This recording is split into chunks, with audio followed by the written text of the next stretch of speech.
Appreciate you guys joining in. Appreciate you guys listening. We're back for another space. Do retweet, reshare the space. Let everybody know we're live. Let's try and get as many people in here as possible. Lots to speak about, lots to get through. If you can do me a favor, if you can quote tweet the space, anyone who quote tweets the space, we will retweet their quote tweets. So if you can do that for me, that would be awesome. I'm already retweeting people's quote tweet. We've got an important day today. We have Trump's announcement that's coming up, press conference coming up in the next 13 minutes or so. Obviously, it'll probably be a bit late, but that being said, it will be around that time. And what's he going to speak about? This is the question. Is he going to say ground invasion? Is he going to pull out?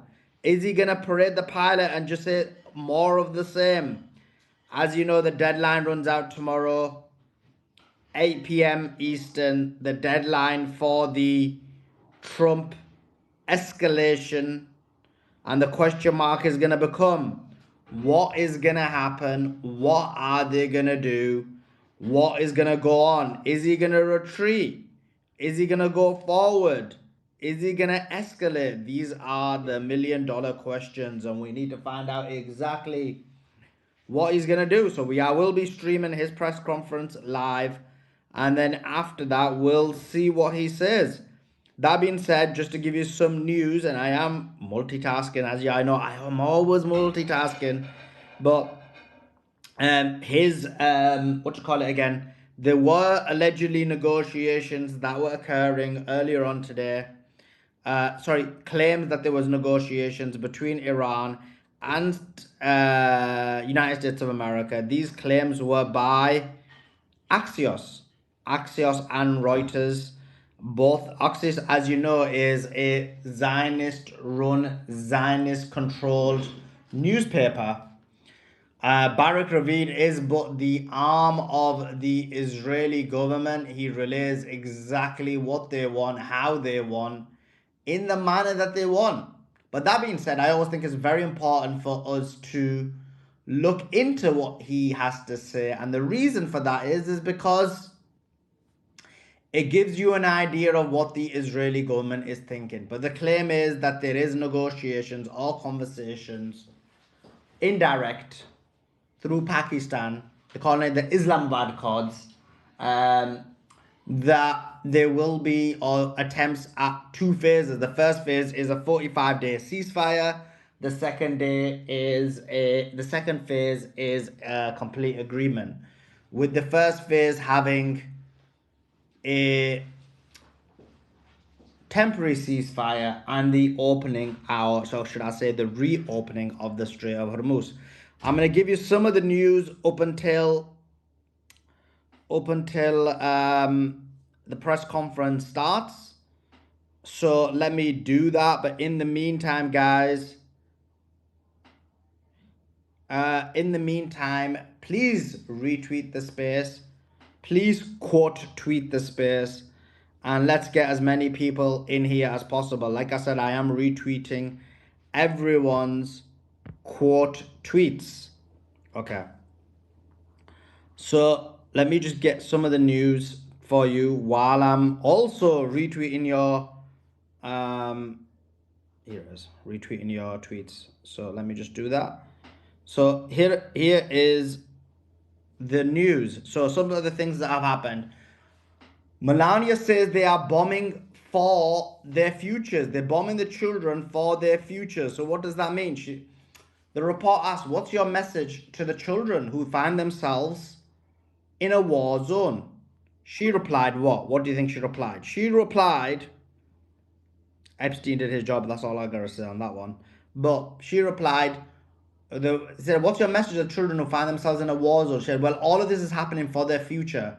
So they will be safe in years to come. We're keeping them safe as we keep them.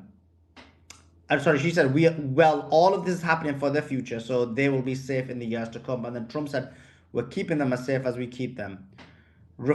Trump refused to answer if he's committing war crimes. Trump on Iran hitting US aircraft. He said, when you do thousands upon thousands of flights and you have one plane shot down, they got a little lucky. And you know what? In war, you need a bit of luck. That's hilarious. What else?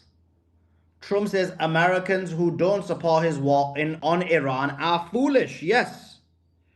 He is saying you Americans who do not support his war on Iran are foolish. This is what this man thinks of the American public, the majority of them, because the majority are against the war.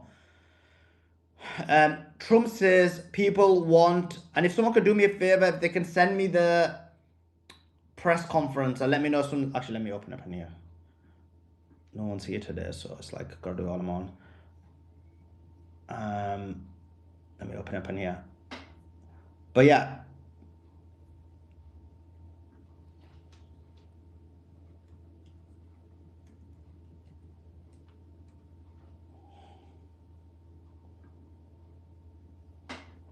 Okay. Okay, they're not even live yet. Okay, so Trump says Iranian people want to hear US bombing them. He said, how is it taking care of the Iranian people if you're bombing? Who are you with? PBS. That's a radical leftist group of lunatics. So when he was asked about the Iranian people being bombed, he was like, you are leftist lunatics.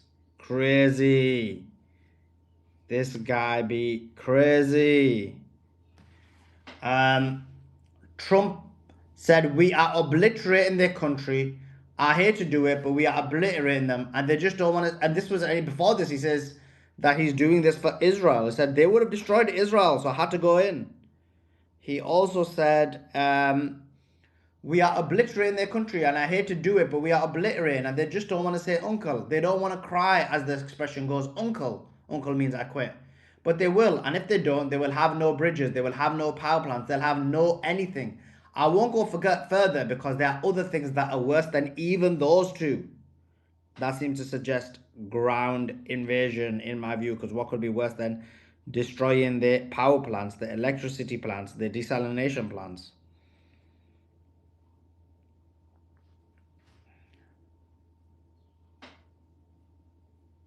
We're getting more and more evidence coming out that 2 days ago there was a failed ground invasion. Lots of information, lots of evidence coming out that it does suggest our theory is a lot stronger, and people are jumping on board with it. This is what we want to do. This is what we do. We create a position and perspective, and then others realize, damn, we're gonna follow that position. And more people are coming to the realization that yesterday, or the day before, was a failed ground invasion. Okay, let's see what else we had. Trump on the F-15 crew rescue. He said when a thing like that happens, where a pilot is shot down, in most instances, you're not able to go in. Well, what we did yesterday is we picked up not one, but two. These two pilots were incredibly brave, and we thank them. Iranians are capable fighters. They are very tough. The enemy is strong. Not so strong like they were about a month ago. They are not too strong at all right now. Simon, are you there? I'm here, Solomon. Yeah. Have you got any other ability to play the press conference? Yeah, leave it with me. I'll figure it out. Appreciate it. It'll be on the White House website, I think. Trump at the White House egg roll. He says today is a very special day. It's a day where we celebrate Jesus. It's a day where we celebrate religion. It's an honor to be president. Our country is doing so well. We've broken every record in the stock market. We've broken every record in our military. And what about the rescue? Now, this is the thing about the negotiation. It says Iran rejects a temporary ceasefire and demands the following. They said a permanent end to the war on all theaters in the Middle East, including Lebanon and Gaza, with guarantees the dismantling of all US bases in the Persian Gulf, implementation of a new transit protocol that recognizes Iranian control over the Strait of Hormuz and allows Iran to collect tolls, the lifting of economic sanctions on Iran, acknowledging Iran's right to peaceful uranium enrichment per its inherent right under the NPT and the United Nations Charter, and the paying of reparations for economic damage suffered during the war. I think those demands make a lot of sense. Those are the Iranian demands. Will the United States of America cede? This is going to be the $1 million question. Uh, Hezbollah released footage of taking out a 450 Hermes 450. Newly released footage by Iranian police shows firing with heavy guns at US helicopters trying to rescue the F-50 crew member.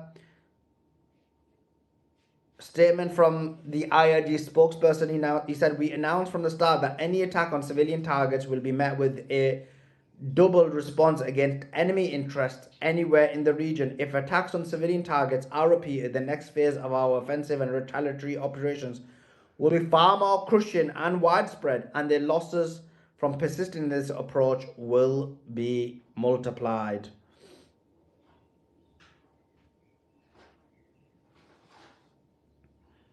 Says Aramco raised its May oil prices for Asia to a record $19.50 a barrel, up from just $2.50.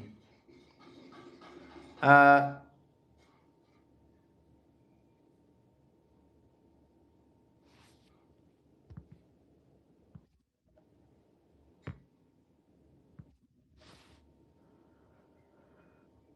Obviously, we had lots of videos coming out showing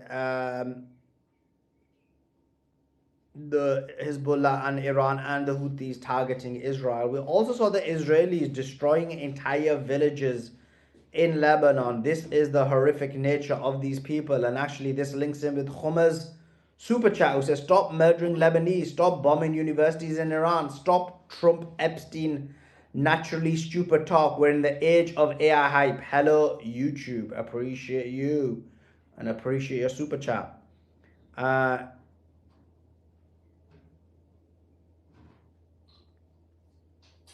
The IDF defense minister said the following quote: "The IDF has now powerfully attacked the largest petrochemical facility in Iran, which is located in Islava.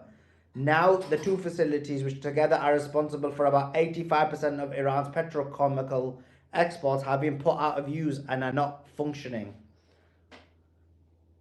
Iran's foreign minister said Iran has been constantly facing ultimatums and deadlines, not for 48 hours, but for 48 years. Iran even spoke politely with dignity in the Stone Age. Psychologists should examine the reason for the rudeness of the other side. Um,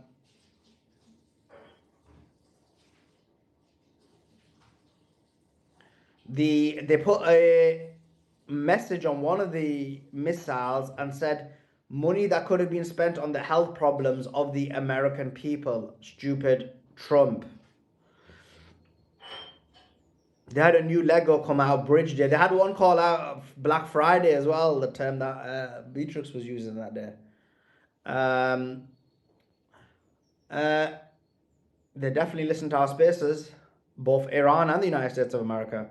Satellite images show 3 ongoing fires at UAE gas and oil sites. Asab, Habshan, and also Hassa was hit as well. Iran says the US pilot rescue mission may have involved deception, possibly as a cover for moving uranium or other sensitive material.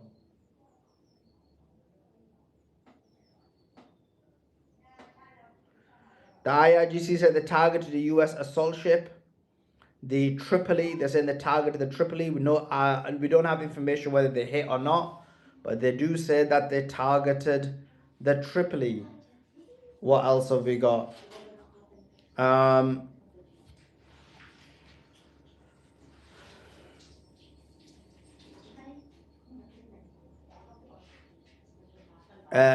X-Commerce says stock market up 10% here since the start of March, and petrol is cheaper than ever.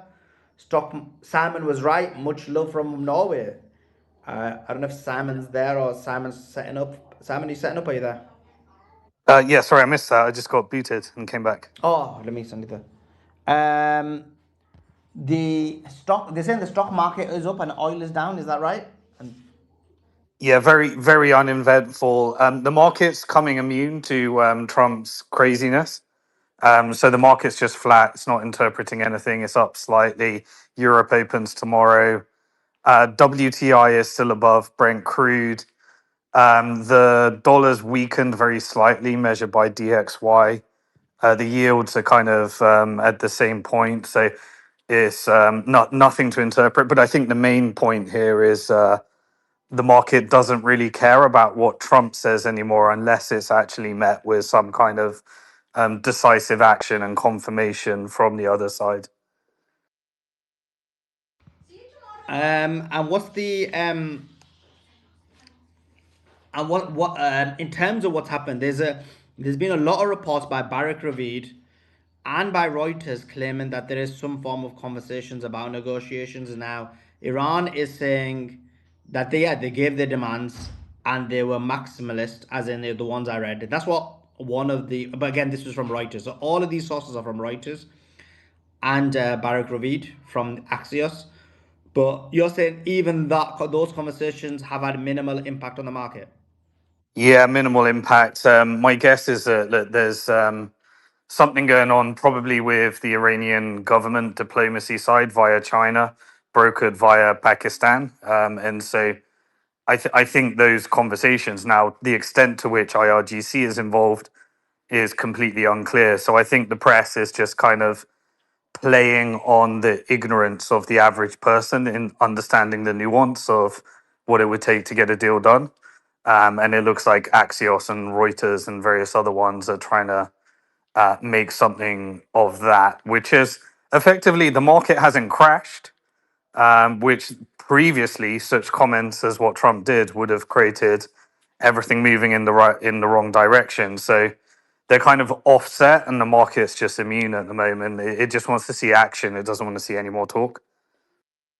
But is the fact that the market kind of stayed stable and didn't crash, because we all thought his comments will absolutely obliterate the market. Do you think Axios and Reuters reports saved the market? And this is some of the Iranian commentators were saying that what they were saying, as in Axios and Reuters, like it's just fake. The only reason that them reports have come out is to save the market, is market manipulation.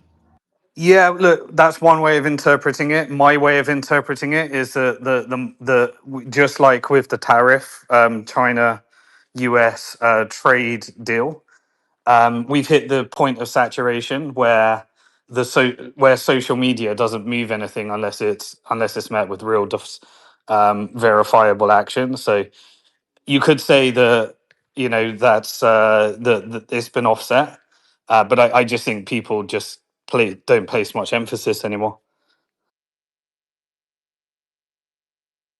Interesting. What do you think he's going to say in this press conference?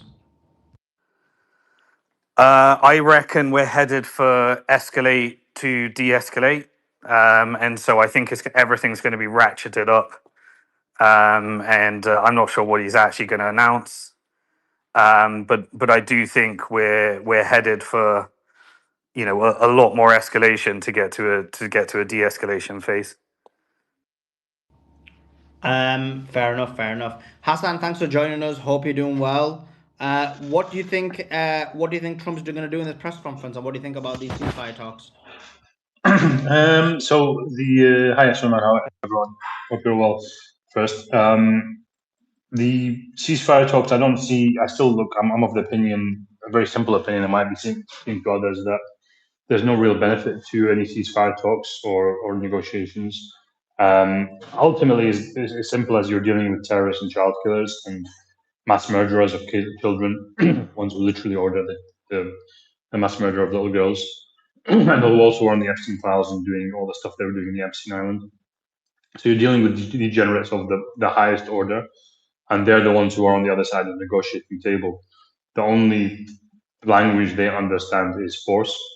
We saw the same thing in the Epstein class, who are the fake entity of Israel.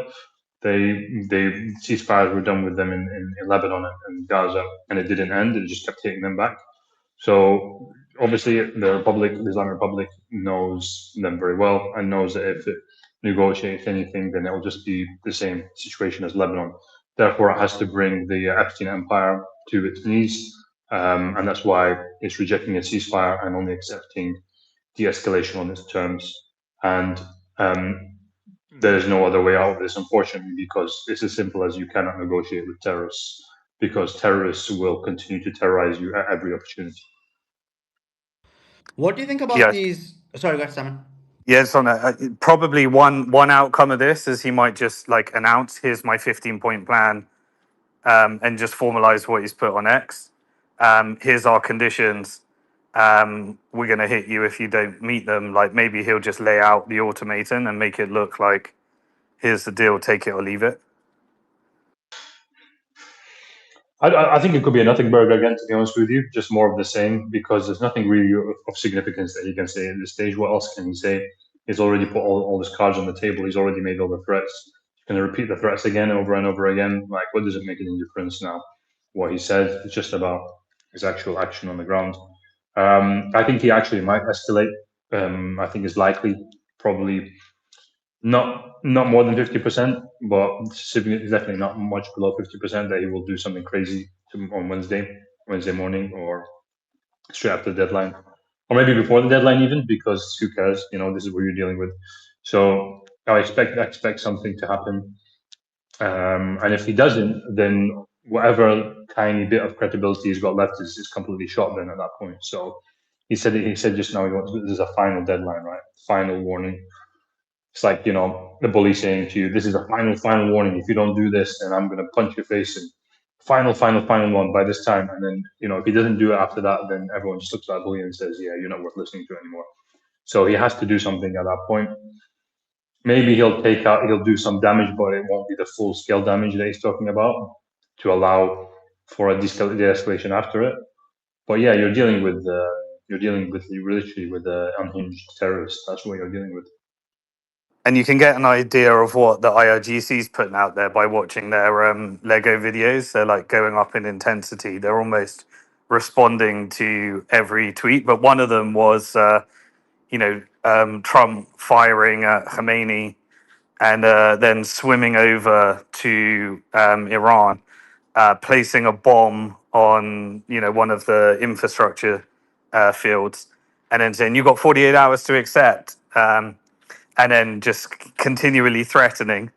And then once the time frame hit, he was like, "Okay, let's talk." And then he was sat at an empty table negotiating with nobody. So that's kind of like what they're pushing out. Keep Um, watching those videos to see what they're trying to Simon, portray. Simon, I think he's come on the press conference. Are you able to play? Okay, okay, it's not showing on TV. One sec. Is it definitely started? Yeah, I can say militarily. I'll play until you get it. It's been one of the best. So we have quite a bit to discuss. See if you can get it, Simon, as well. We'll do a pretty good detail. And we have the people that are most involved. We'll give you exactitude. And we're here today to celebrate the success of one of the largest, most complex, most harrowing combat searches. I guess you would call it a search. Okay, if you mute yourself, some. Yeah. Good afternoon. We have quite a bit to discuss. We'll go into pretty good detail. And we have the people that are most involved.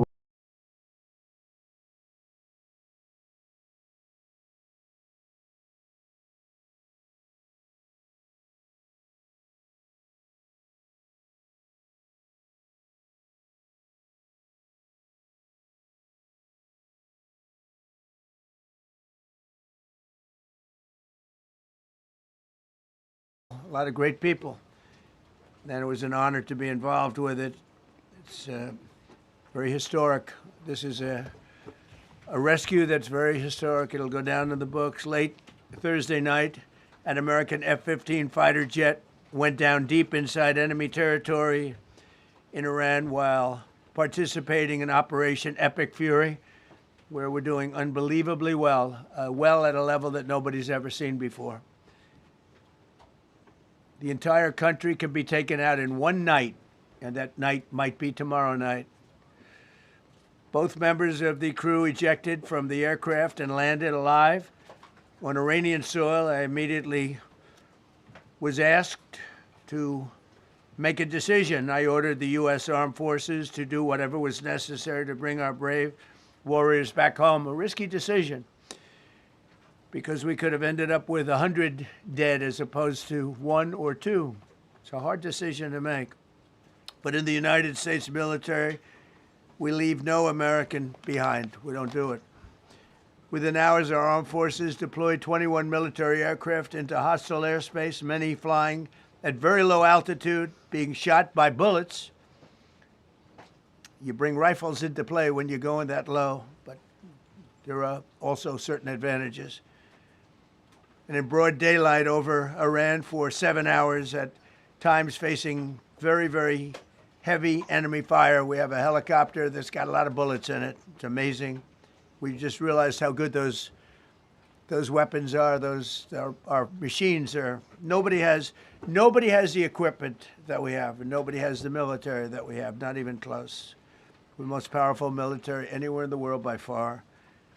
The flight crews and warfighters aboard those aircraft took extraordinary risks to rescue their fellow service members. This first wave of search and rescue forces successfully located the pilot of the F-15, and he was extracted from enemy territory by an HH-60 Jolly Green II helicopter. Fabulous machine as our warriors faced gunfire at very close range. It's amazing that when you look at the machinery, what happened, that nobody was even injured. Meanwhile, the second crew member, a weapons system officer, highly respected colonel, had landed a significant distance away from the pilot. When you're going at those speeds, even if you go out 2 or 3 seconds later, it's miles and miles away because you're going fast. He was injured quite badly and stranded in an area teeming with terrorists from the Islamic Revolutionary Guard Corps rough group, as well as besieged militia and local authorities. Many, on top of everything else, they told the communities actually within inside of Iran, the people of Iran, they were given a tremendous incentive to find this pilot. Despite the peril, the officer followed his training and climbed into the treacherous mountain terrain and started climbing toward a higher altitude, something they were trained to do in order to evade capture. They want to always go as far away from the site of the shoot down. You want to go as far away because they all head right to that site. You want to be as far away as you can. And he was injured, and he was an amazing, amazing thing. He scaled cliff faces, bleeding rather profusely, treated his own wounds, and contacted American forces to transmit his location. They have a very sophisticated beeper-type apparatus that is on them at all times. And when they go out on these missions, they make sure they have lots of battery space and they're in good shape. And this one worked really well, amazingly, saved his life. We immediately mobilized a massive operation to retrieve him from the mountain holdout, and he kept going higher and higher. The mountain kept getting rougher and rougher, and really very, very hard to find. The second rescue mission involved 155 aircraft, including 4 bombers, 64 fighters, 48 refueling tankers, 13 rescue aircraft, and more. We were bringing them all over, and a lot of it was subterfuge. We wanted to have them think he was in a different location because they had a vast military force out there. Thousands of people were looking. So we wanted them to look in different areas, so we were scattered all over like we were right on top of them. We had 7 different locations where they thought, and they were very confused. They said, well, wait a minute, they've got groups here, they've got groups there. It's an amazing thing. I was listening to these great people, these great generals. General Raisin Kane was amazing, and Pete Hegseth was amazing. But I listened to the whole thing. It was pretty amazing. So they had all these different sites where everybody thought he was located. We think we have him over there because they have 9 planes circling a little area that's 25 miles down the coast. So in a breathtaking show of skill and precision, lethality and force, America's military descended on the area, the real area, engaged the enemy, rescued the stranded officer, destroyed all threats, and exited Iranian territory while taking no casualties of any kind. The heroic F-15 weapon system officer had evaded capture on the ground in Iran for almost 48 hours. That's a long time when you're in tough shape and when you're bleeding. It's a long time. When we left, as you probably know, we had two large planes, pretty old planes that carried a lot. We needed a lot more equipment going in than coming out, obviously, because going in, we needed to be able to scale mountains, and we had a lot of equipment. But the sand was sandy, wet sand, so we thought there may be a problem taking off because of the weight of the plane, and then we also had all the men jumping back onto the planes, and they got pretty well bogged down, and we had a contingency plan, which was unbelievable, where lighter, faster aircraft came in, and they took them out. We blew up the old planes. We blew them up to smithereens because we had equipment on the planes that, frankly, we'd like to take, but I don't think it was worthwhile spending another 4 hours there taking it off. So we didn't want anybody to have. We have the best equipment anywhere in the world. We didn't want anybody examining our anti-aircraft and other equipment. So these were large planes that were old and pretty old, and we blew them up. And we had faster, lighter planes come in, and they were able to land on the sand. We needed the bigger planes because we had so much equipment that we needed. We took 3 helicopters over there, which were very strongly used and couldn't have lived without them. They performed unbelievably well. And if you'd see it, you wouldn't believe it. They came off the plane, and these guys had them. The rotors were off. They rebuilt these helicopters in less than 10 minutes. And that was one of the more amazing things. These are helicopters, small, unbelievably powerful, but small, very small, so it can get into certain areas. And they got them off the plane, and they rebuilt all 3 of them in a matter of less than 10 minutes. It's pretty amazing what the genius of these people. Who would think that? You'd think it would take 5 days to build them. And in some companies, it would take 5 days, and they wouldn't do it well. But they served us well.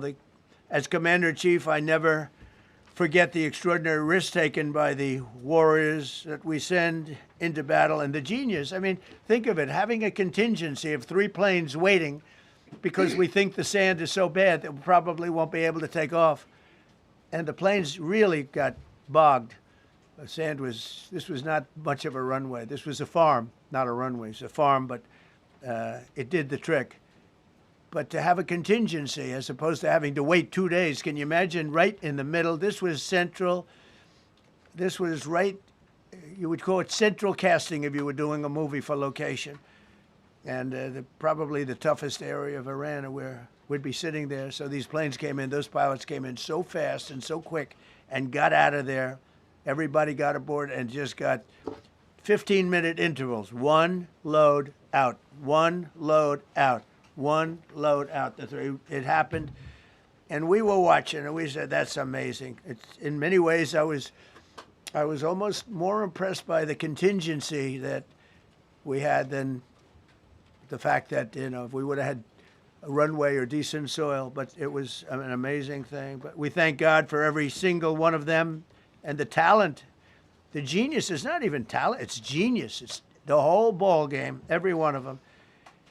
If you look at what we did with Maduro, we went into a military compound, a massive, with thousands and thousands of soldiers, and within a matter of minutes, and he lived behind iron doors. There were steel doors, broke them down so quickly, and within almost minutes, he was in the back of these planes. It was a similar group. Incredible. We have incredibly talented people. And if the time comes, we move heaven and earth to bring them home safely. We're going to bring our people home safely. I want to thank every member of the U.S. Armed Forces involved in these historic operations. They really were historic. It's just not something that's done. and you'd understand it. Not that they don't want to do it, but when you're going into areas, when you look at these helicopters, when you look at the amount of bullets and everything else that they took, when you go into these areas, you don't come out like we came out. God was watching us. I tell you, well, it was the Easter, we were in the Easter territory, I guess, but God was watching us. Amazing. Because when you look at the machinery, they took damage. It tells you, first thing I said is, these are unbelievable machines, how they flew back and not even much of a problem. But these two extraordinary rescues, because it was two, and as you probably know, we didn't talk about the first one for an hour. Then somebody leaked something, which we'll hopefully find that leaker. We're looking very hard to find that leaker. And talked about there's somebody missing. They basically said that we have one and there's somebody missing. Well, they didn't know there was somebody missing until this leaker gave the information. So whoever it was, we think we'll be able to find it out because we're going to go to the media company that released it, and we're going to say, national security, give it up or go to jail. And we know who, and you know who we're talking about, because some things you can't do. Because when they did that, all of a sudden, the entire country of Iran knew that there was a pilot that was somewhere on their land that was fighting for his life. And it also made it much more difficult for the pilots and for the people going in to search for him. All of a sudden, they know that there's somebody out there. They see all these planes coming in. It became a much more difficult operation because a leaker leaked that we have one, we've rescued one, but there's another one out there that we're trying to get. So actually, the country, Iran, put out a major notice, you all saw it, offering a very big award for anybody that captures the pilot. So in addition to a hostile, very talented, very good, very evil military, we had millions of people trying to get an award. So when you add that to it, but we have to find that leaker because that's a sick person. Probably didn't realize the extent of how bad it was. I can't imagine that the person did, but we're going to find out. It's national security, and the person that did the story will go to jail if he doesn't say, and that doesn't last long, and I think everybody would understand it. They put this mission at great risk. They put that man at great risk, and they put the hundreds of people that went in looking for him, because everyone now knows that we're going in. Over the past 37 days, America's armed forces have carried out more than 10,000 combat flights over Iran, unheard of, striking more than 13,000 targets. The F-15 we lost last week was the first manned aircraft downed by the enemy in this entire operation with thousands and thousands of flights. They got lucky. It was a lucky hit. You know, eventually you get lucky. But we got lucky too because we got both of them back. But it's a record that is unparalleled in the history of military air operations. Nobody's ever seen anything like it. It's such an honor to be involved with it. We were up late at night, and then we were waiting for those contingent planes to come in, and we say, come on, let's go, get in, because they're waiting out on this farm without a runway, with wet, crummy soil, sand, mostly sand, wet sand, and it eats planes alive. And we're waiting, and we're saying, I hope that one can land and take off. And they came in like magic, boom, boom, boom, one after another. It was like genius. I'm so impressed by that. Because we were a little concerned. We said, boy, if they don't get in and get up fast, we're sitting in them. And that's called Iran Prime, right, General? That's where the whole bet is. And here we are sitting there waiting for a plane. But they came in so fast and so hard, and these guys knew exactly what to do. Let's go, come on, get in, let's go, pwah. They came one right after another, not at the same time.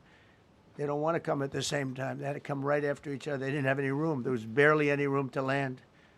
Tiny little patch of very wet earth and sand.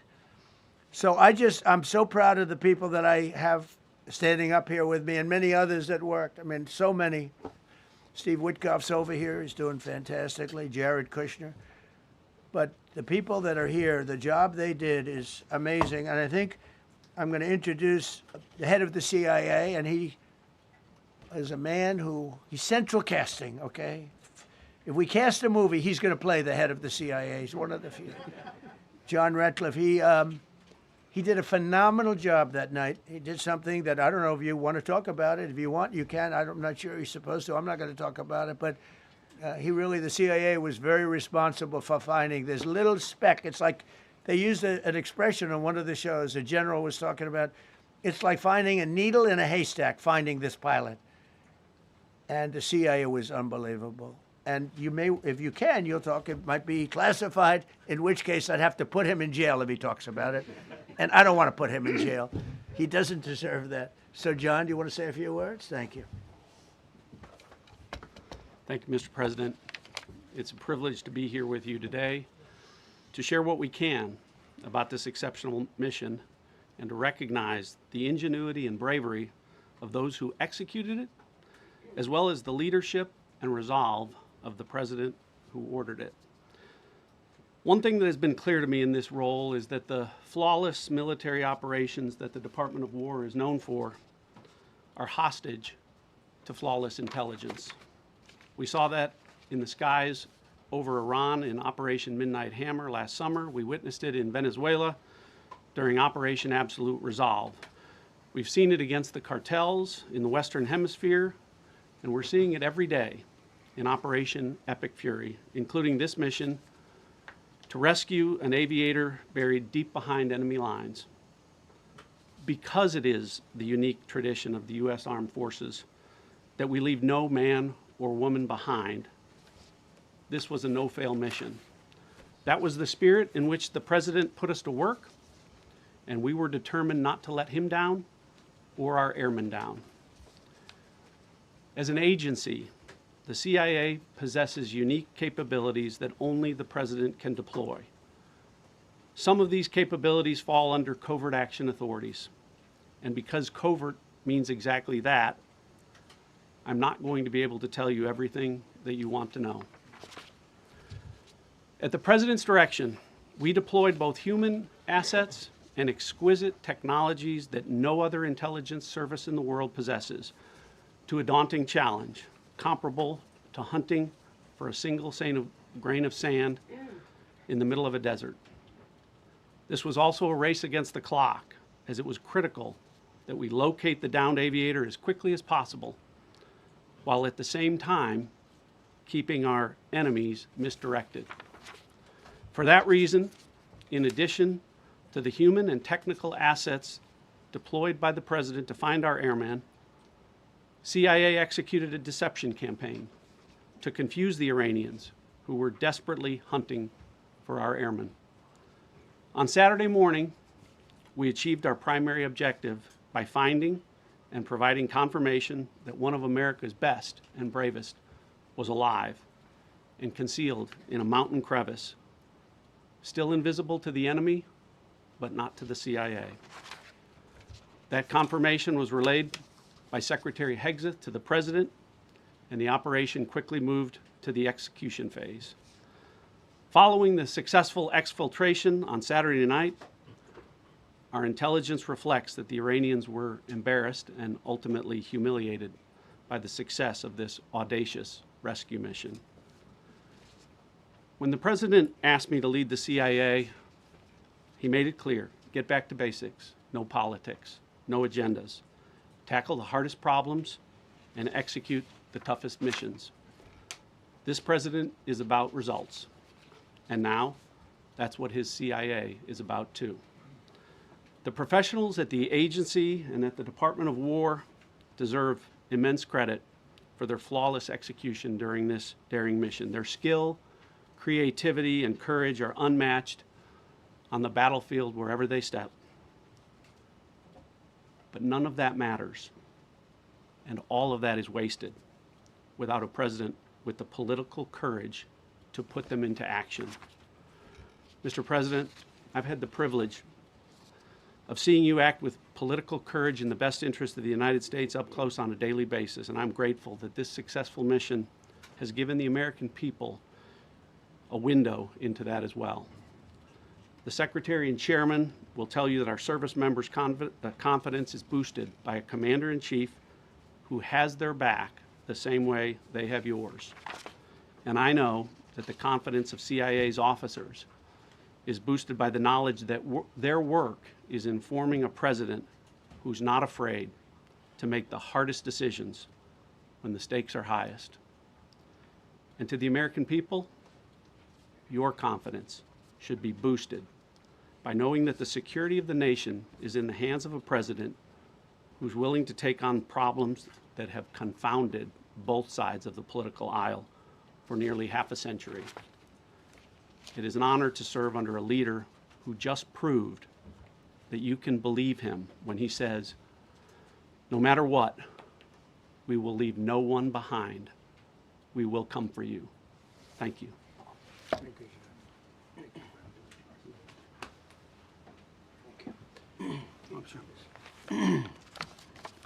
Well, John, thank you for the collaboration of the CIA as well. Incredible and ongoing partnership.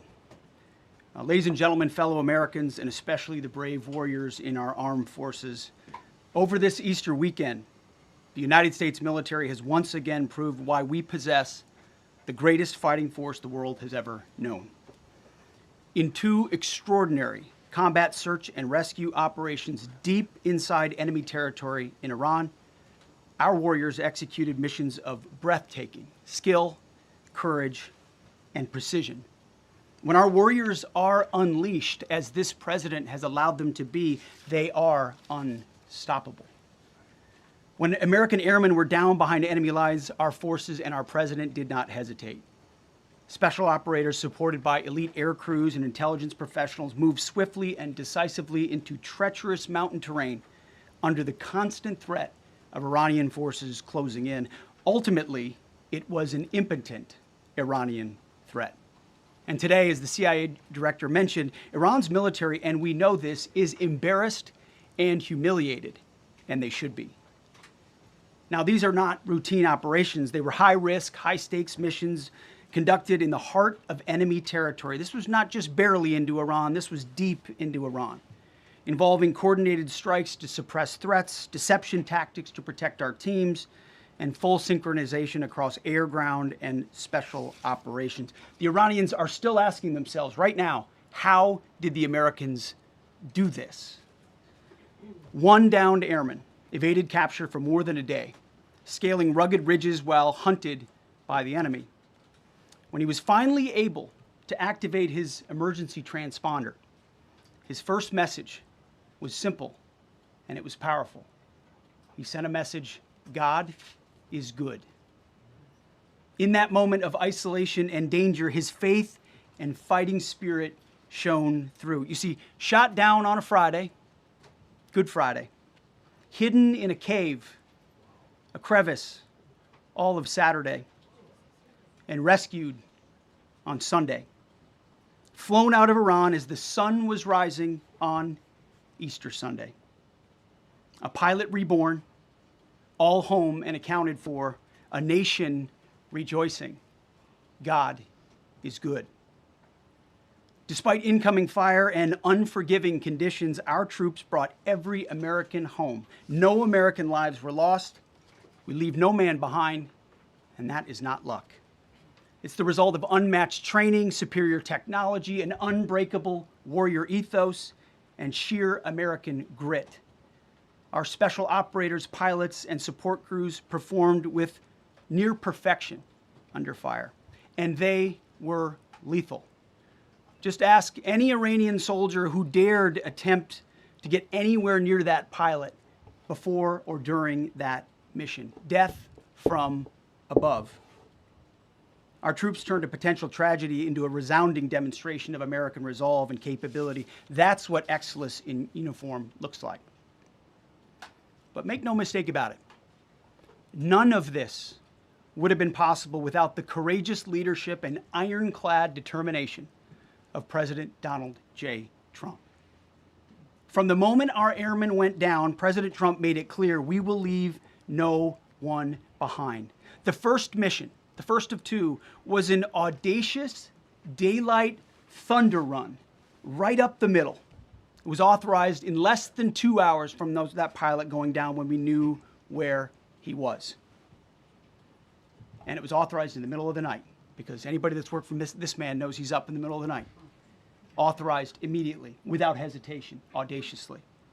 The second mission, as soon as we knew where that pilot was, and John was certainly helpful in that, also executed immediately. You know, I looked up at my screen when the final mission was complete inside our SCIF, our secure facility.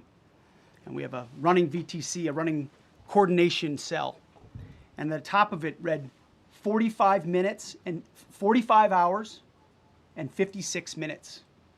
For 45 hours and 56 minutes, we held that call open for coordination. From the moment our pilots went down, our mission was unblinking. The call never dropped, the meeting never stopped, the planning never ceased. The president demanded rapid, decisive action. He backed our military with the full weight of his resolve, refusing to let enemy propaganda or tactical setbacks deter us. His leadership ensured that every lethal and non-lethal resource was brought to bear, that our forces had the authorities and the support they needed to succeed. When the president says he has the backs of our warfighters, he means it. And it means a great deal, and it's a big difference on the battlefield. President Trump understands that peace through strength is not a slogan. It is a doctrine that saves American lives. His unwavering commitment to rebuilding our military and restoring the warrior spirit has paid dividends in missions just like this one. Under his command, America projects power with confidence and brings our people home with victory. And that continues today, by the way. Per the president's direction, today will be the largest volume of strikes since day one of this operation. Tomorrow, even more than today. And then Iran has a choice. Choose wisely, because this president does not play around. You can ask Soleimani, you can ask Maduro, you can ask Khomeini. To those heroes who planned and executed these rescues, your nation stands in awe. I stand in awe. The chairman stands in awe. We all stand in awe of your professionalism and bravery. We serve for you.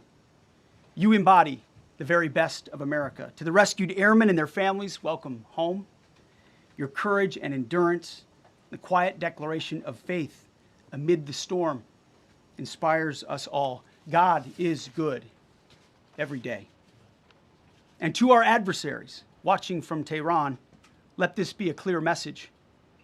The United States military will go anywhere, at any time, to protect our own and complete the mission. We execute with precision. We control the skies. You see, we flew for 7 hours in daylight over Iran to get the first pilot. And we flew 7 hours in the middle of the night to get the second. And Iran did nothing about it. We fight with honor, and under President Trump's leadership, we win. So God bless our troops, God bless President Trump, and God bless the United States of America. Thank you. Well, good afternoon, everyone. Thank you, Mr. President. Thank you, Mr. Secretary. A note before I start, I know many of you want specific details in these briefings. We will share what we can, but I will retain what I must in the event that we have to go do this again sometime. And I cannot stress the importance, as the President said, around operational security. The Secretary and I will do a more detailed briefing tomorrow morning, and we look forward to sharing the details that we can. On Thursday, 2 April at 10:10 p.m. Eastern Time, 4:40 in the morning, local Iran time, the Joint Personnel Recovery Center, which handles the Central Command area of responsibility, declared an isolated personnel recovery event for a U.S. Air Force F-15E Strike Eagle, call sign Dude 44, which was down in hostile Iranian territory. The pilot and weapons system officer had both safely ejected and were isolated behind enemy lines. Following confirmation of active rescue beacons and on the direction of the Secretary and by order of the President, a rescue operation was launched with the stated purpose of bringing both Americans home safely. As the Secretary said, several hours later on the morning after positively locating the front seater, call sign Dude 44 Alpha, and aware of an aggressive ongoing search by the enemy, a U.S. Central Command plan was approved by the Secretary and the President. Shortly thereafter, a U.S. Air Force Combat Search and Rescue Task Force comprised of A-10 Warthogs in their Sandy role, and I'll describe what that is in a minute, HC-130 Combat King IIs, HH-60 Jolly Green II helicopters, and Air Force Special Warfare Airmen, a package comprised of combat rescue officers and pararescueman operators, audaciously penetrated enemy territory in broad daylight to find, fix, and recover Dude 44 Alpha from behind enemy lines. This was an incredibly dangerous mission, an incredibly dangerous undertaking, but a filled promise made to every American warfighter that you will not be left behind. We will always come find you, and we will always bring you home. Over the next hours, the Search and Rescue Task Force crossed the beach, entered into Iranian airspace, protected by a fighter strike package, and moved into the objective area, all under fire. En route, as some of you have seen on social media, the helicopters took gas off the C-130s and pressed onward and forward up into the objective area. While this was ongoing and out in front of them, the Sandy flight of A-10s and other remotely piloted aircraft, drones, and other tactical aircraft were violently suppressing and engaging the enemy in a close-in gunfight to keep them away from the front seater and allow the pickup force to get into the objective area. During this engagement, one of the Sandy aircraft, the one primarily responsible for communicating with the downed pilot, was hit by enemy fire. This pilot continued to fight, continued the mission, and then upon exit, flew his aircraft into another country and determined that the airplane was not landable. This was one of our A-10 Sandy aircraft. The pilot then made the decision to eject over friendly territory and was quickly and safely recovered and is doing fine. After picking up Dude 44 Alpha, the HH-60 Jolly Green fight was engaged by every single person in Iran who had a small arms weapon. And one of the aircraft, the trailing aircraft, took several hits. The crew sustained minor injury, and they are going to be fine. A note for those of you that do not know what a Sandy does. Named after the flight call sign that did this very mission in Vietnam, flying A-1 Sky Raiders and A-7 Corsairs, a Sandy has one mission: get to the survivor, bring the rescue force forward, and put themselves between that survivor on the ground and the enemy. They are committed to this. This is what they live for, and this is what they've trained for over many, many years. The A-10 force and the rescue force did a fantastic job rescuing Dude 44 Alpha. He was recovered Friday afternoon. As I said, and the nation needs to know this, this was an incredibly brave and courageous mission, and a testament to the courage, skill, and tenacity of the joint force and our leaders. And especially a daylight option, having the guts to try, means so much to so many. Meanwhile, the backseater, as the President and the Secretary have said, had continued to work and survive. Through the hours of daylight, Dude 44 Bravo, the backseater, evaded. Using every means available, the efforts of the United States military, the Central Intelligence Agency, and others were attempting to find and locate with precision Dude 44 Bravo, the backseater. A note on the backseater and the front seater. The single most important contributor to a successful rescue operation is the spirit of attack inside the heart of that downed aviator. Their will to survive, their will to evade, their will to recover is everything. In this case, the backseater's absolute commitment to surviving made much of our efforts possible. On Saturday, 4 April, after establishing positive communications with the backseater, we learned, as the President said, that he was injured and actively evading enemy forces. And thanks to our interagency partners, we were able to get eyes on his location and positively ID him. Throughout this entire time, the enemy force continued to search for 4-4 Bravo, and the joint force continued to strike them over and over and over again. Fighting off marginal weather in Iran and the enemy's search for a second time on Saturday, at the recommendation of the CENTCOM commander and at the approval of the Secretary and the President, we launched a rescue task force to recover Dude 44 Bravo. Again, this came to the President and the Secretary for approval, this time with a much larger force package based on the time that the enemy had to prepare to find 44 Bravo. Again, this force was protected by A-10 Warthogs using the Sandy call sign. And this force had one single mission: do everything they can to bring an American home. This meant having a plan, being prepared to execute that plan, and, more importantly, being prepared for multiple, simultaneous contingencies. And because of this force's professionalism, grit, and determination, fight off two enemies at the same time: the enemy searching for 44 Bravo and contingencies, which anyone who has done these types of missions knows we run into every single time.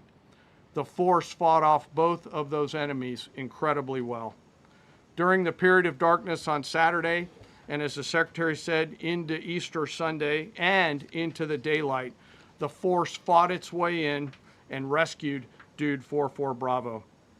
They were protected overhead by an air armada, including tactical drones, strike aircraft, and others. The force fought through multiple simultaneous contingencies, something no other nation, no other military can do, and safely returned Dude 44 Bravo, the backseater, home, and all other Americans home as well. At midnight 12 local Eastern time, Easter Sunday, more than 50 hours after the start of this operation, the Joint Personnel Recovery Center declared Dude 44 Bravo, both the front and backseater, returned to friendly territory. The courage demonstrated by both the pilot and the weapons system officer while isolated and them invading the enemy cannot be overstated. Their grit and warfighting tenacity is a direct result of the absolute trust they have in our rescue forces, their training, and their will to survive and return. They always knew that we would be ordered to go get them, and they always knew that we would be coming to get them. These two operations reflect our nation's most sacred obligation to our military service members. We leave no one behind, bless you. It also perfectly captures the first truth of our special operations forces, that people are more important than hardware. That is the standard we live by, and the rescue forces that execute these missions operate under a clear motto: these things we do that others may live. Their actions were a direct embodiment of that commitment to others, and I could not be more proud of each and every one of them today. As the Secretary said to our enemies, this operation serves as a clear reminder of the capability and will of America's joint force. The United States of America will recover our warfighters anywhere in the world, under any conditions, when we want to. We will always bring overwhelming skill and firepower. To every member of the joint force, our interagency partners, the leadership at CENTCOM, and our leaders at the department and above, thank you. I'm proud of each and every one of you, and thankful to our deployed forces and their families. And lastly, and most importantly, to Dude 44, welcome home. Job well done. Thank you.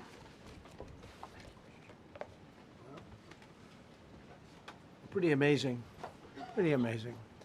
And these two gentlemen have been, from day one, they've been perfecto. You know, I got to know General Kane in my first term because he was able to take out ISIS in 4 weeks instead of the 4-year projection that was given to me by other much lesser generals. I said, you know, if I ever do this again, that's going to be the head of my Joint Chiefs of Staff. And we worked it that way, didn't we? It's amazing. He took out ISIS. We defeated ISIS in 4 weeks. I was told it would take 4 years. I flew to Iraq to find out with the greatest equipment in the world, why would it take 4 years? And he told me, sir, it won't. It'll take 4 weeks and you'll have time left over. And that's exactly what happened. So he's great. And Pete, all I can say is that he was treated very unfairly. And now those same people that treated him unfairly, that fought against him, they called me up saying, what a great choice he was. They said, well, what happened during his nomination? What happened to you? I'm telling you, people that were not for him, senators, friends of mine, sir, I don't think you're doing the right thing. Now they're calling me up. What a choice. These two guys are fantastic. And John Ratcliffe was incredible. It was actually their genius that called us from, it was 40 miles away. And he said, you know, we're seeing something moving up in the mountain. This is at night. And they kept the camera on him for 45 minutes. He wasn't moving. And they said, you know, probably wrong, but we're seeing something moving. This is a vast mountain. Vast, thick, with bushes, trees. He said, we see something moving 40 miles away. It was the head of a human being, I'm telling you, it's moving. And then all of a sudden, 45 minutes later, he moved a lot. Stood up, and they said, we have him. And that was really the beginning of something incredible. We had an idea where he was, but not specifically. That's a big mountain. So I want to thank the CIA, too. I don't think they get enough credit for the great job they've done. Yes, please. Thank you very much, Mr. President, for this great opportunity. Country, it has super army. You make a difference, Mr. President. Thank you for your greatest leadership. Thank you. I have 2 quick questions, Mr. President. What was your reaction when you learned that Kurdistan region had resumed exporting oil to the international market with your support as United States of America? Well, I expected that. We've gotten along with the Kurds for a long time, so I expected that. Another question, what would be your reaction if the Iranian people rise up against their regime during a ceasefire, Mr. President? Well, they should do it, but again, the consequences are great.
Conference there, mainly because of what it really didn't say. And that's what I want to talk to you about, because there were some clues about what might happen in the next 48 hours. Donald Trump very clearly saying, Epic Fury is going unbelievably well. The entire country could be taken out in one night. That night could be tomorrow. Pete Hegseth then followed that up, saying we have the peace through strength doctrine. We struck them hard today, and tomorrow we may strike them harder than we have done today. So there's our clues that what could happen. what are the options here for Donald Trump? He's got to sell this to the American public. That's what that was. But now he's got to follow up. Well, I think that Kimberly is absolutely right about one of the big objectives. Simon, I think the press conference over, right? Yeah, it's just the TV's moved over to commentary, so I think there's Q&A, but it's over. It's over, yeah. Okay, so let's bring some people up. Appreciate you guys listening to the Trump speech. It was basically about the rescue operation. Take that as you want. Whether you believe that or not, or whether you believe some of it, or you believe some of it is propaganda, whatever you view it as, take that as you may. That being said, guys, retweet the space, reshare the space, let everybody know we're live. Let's try and get as many people in here as possible. Kind of like a nothing burger in a way, but I did say that I believe that it was going to be about the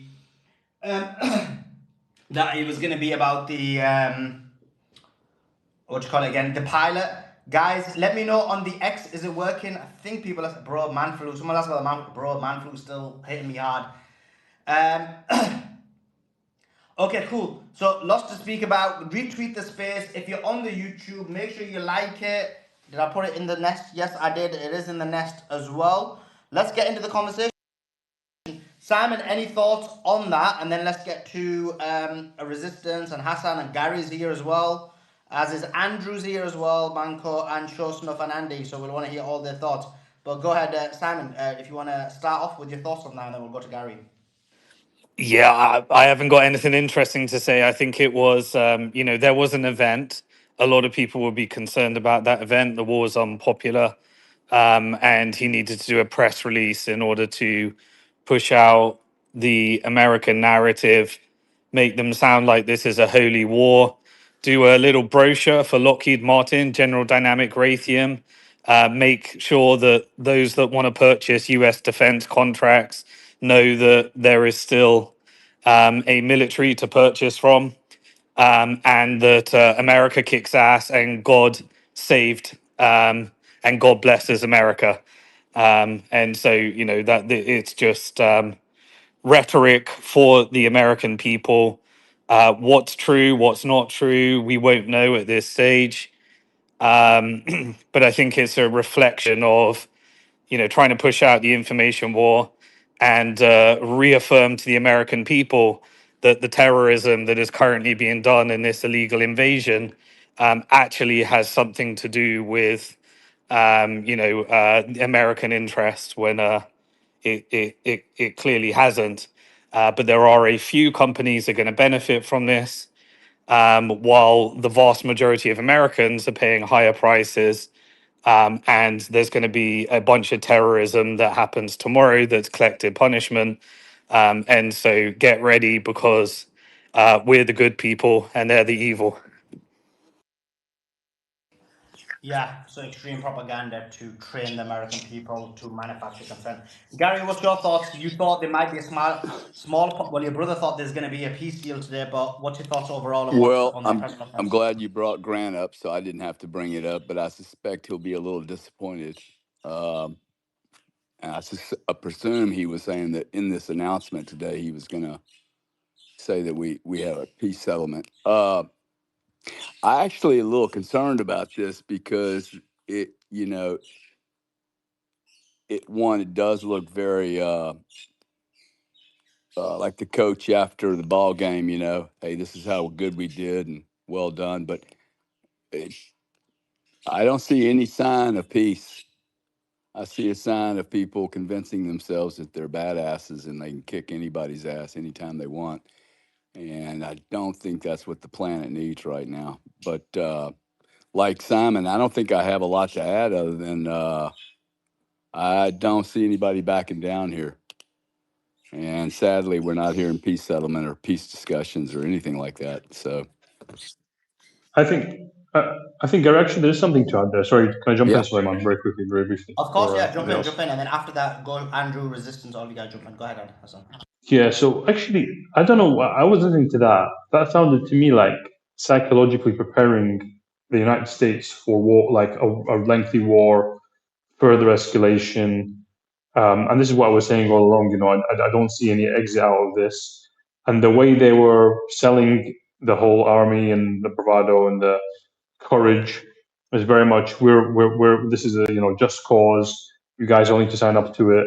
And it was very much to me like that kind of like what's the word, projection of an image that we're strong and we're going to win this, and we need to brace for a long war because that's what it's going to take. That's what it sounded to me like. It was like, I don't know. What do you think, Suleiman?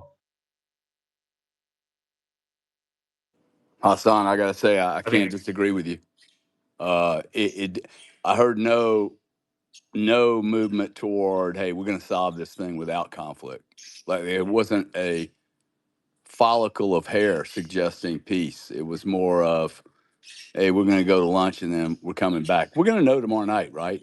He either slips his he either lets the his timetable slip or he doesn't. Oil has gone up now. Can anyone confirm? I've just seen. I think on one of the sites I'm looking at, oil's gone up. Is that the case? I'll check for you. I think Suleiman's just doing some stuff. So if anyone else wants to chime in, put your hand up or just join in the Oil is going conversation. up. It's up $2, 113. So yeah, market's getting the same sense Yeah, we're getting. that that's what I thought, and I think I almost think that they don't care Yeah. anymore. At this stage, it's very much all right. We've tried the whole market manipulation and controlling the market, keeping the oil price low. Now we don't care. Now and that's why for me that speech just put up the chance of them escalating massively on Wednesday significantly. I wouldn't say it's a certain deal, but I should say it's above 50% now.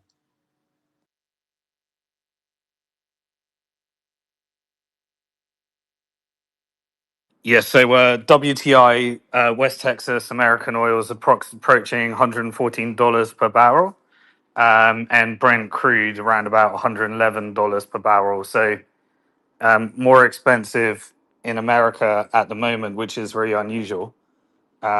And yeah, just up slightly after the speech, because yeah, people are interpreting this as escalation rather than de-escalation. So and you can expect that to just steady creep right now. I think Yeah, Simon, we're for the kind of audience, yeah.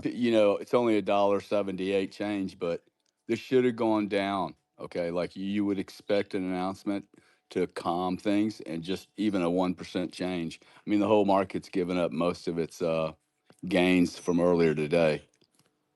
Um, Let's see what it does. I mean, it's just we're gonna have to wait and see. I think. Can I chime in?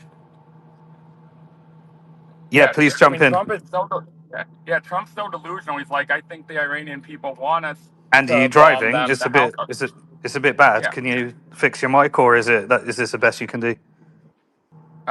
Let me go really quick. So Trump's so delusional. He said, I want the Iranian people.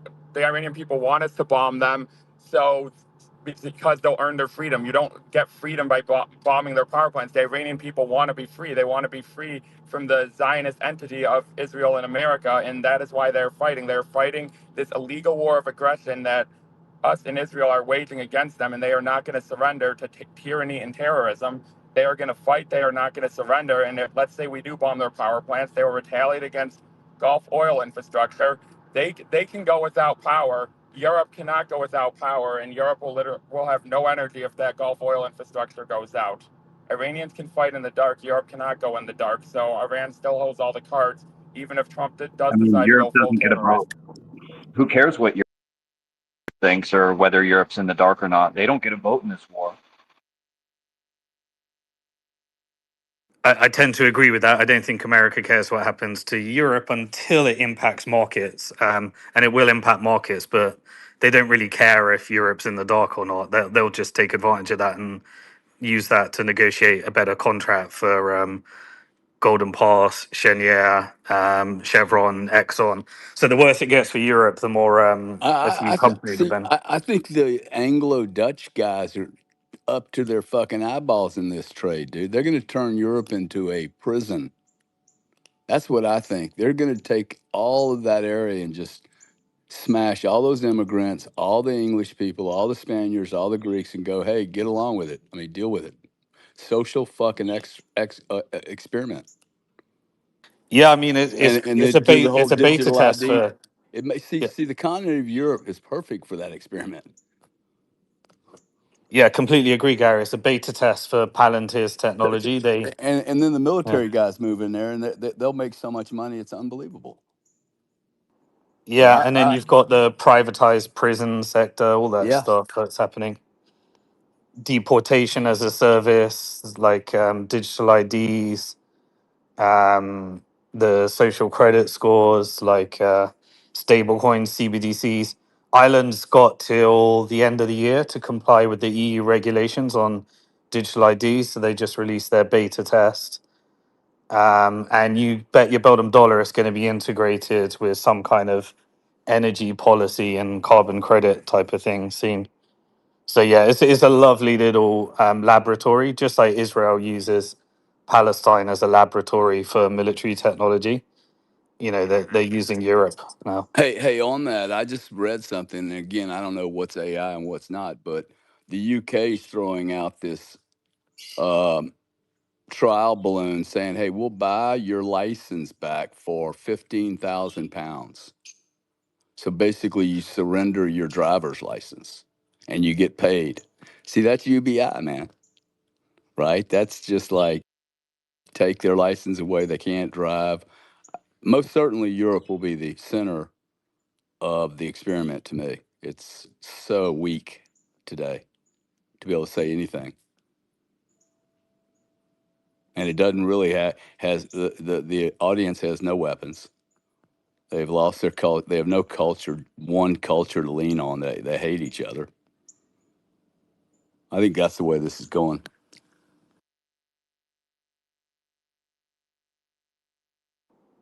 Yeah. So you know, I but saying that they do want the stock markets to continue. They just want to destroy the economies. So they do care about the stock market.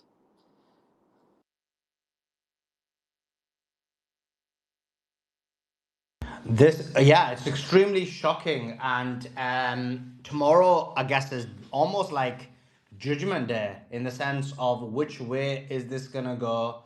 How bad is the situation gonna be? What's gonna come?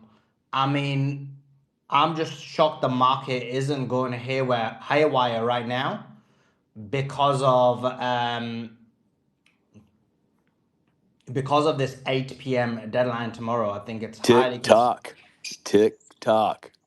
It's yeah, very it is. unusual negotiating prowess for him. This is the worst negotiations.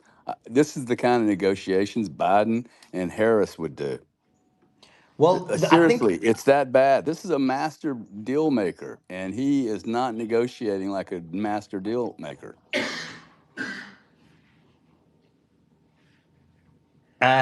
and is it because he's like what's his name again? Gary, do you think it's because he's used to negotiating from a position of strength and right now he's having to kind of give up certain things and he doesn't want to? Well, no, the reason I say that is that I think he's drawing a box around himself, and you never do that in negotiations. Like I haven't seen him set. He's set 4 or 5. I have never set a deadline in my life I won't hold, which means I don't set many deadlines. Because like to hold a deadline, like really to hold, hey, I'm gonna sue your ass if you say that again. Well, then you better do it. And he's done it now 4 or 5 times. He keeps, and it's appearing weak. That's not. I don't care how many weapons you draw. That's not a good negotiating position. And the cool thing about Trump is that you've never been able to predict him. But one thing you could predict is that he would honor, like I believe, like everything he told me he would do for Bitcoin, he did. And if the Bitcoin guys want to go, well, he didn't bring a strategic reserve. He never promised that, not one time. So, um, I mean, Gary, It with it due it respect, just when you're surprises me very much that he keeps setting these deadlines. Like this next one, he's going to be a laughing stock of the world if he doesn't do something serious Gary, on when you're Tuesday doing night. Sorry, yeah. negotiation, you're not doing it in the context of conflict, right? You're doing it in a friendly manner, right? Yeah, but in this regard, I think when you go to war, you do have to look at it as a balance sheet, and like to me, the part today, he didn't even acknowledge that we lost a bunch of units yesterday, last 2 days. It's an extreme expense for two soldiers. Okay, extreme.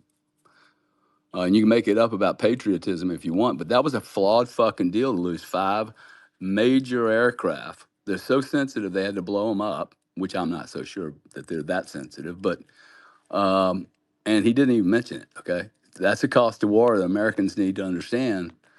Like maybe we're in an area that we didn't have the right equipment. Clearly, they didn't come off the ground, so we didn't have the right equipment. And I'm not a military guy or an expert in that field, but I know a failed operation when I see one. Okay, they're supposed to be. We don't even know anything happened. Poof, poof. That's not what we're seeing. We're seeing messiness, man. Junior high school just fucking tromping all over the place. So, and by the way, we don't even know if half of this is true. The cool thing is they gave us so much information today. You're gonna have 300,000 people searching out every detail, and if it's bullshit, we're gonna find out. That surprised me also. Okay, a lot of detail. Um, so it's not a good negotiation, even if you're under pressure. Okay, I'm setting a deadline Tuesday night. See you, which is 4 days, right? 4 days ago or 3 days ago. But most certainly, the whole world is going to be waiting on that moment. 8 p.m. TikTok. Yeah, I mean, it's inevitable when you're doing a negotiation like this that you have to make a decision of whether you're just going to let the war drag out forever or you're going to escalate. And I've been saying for weeks, Trump has to escalate. He isn't going to get a choice because Iran doesn't want to do a deal unless it's on very favorable terms to Iran.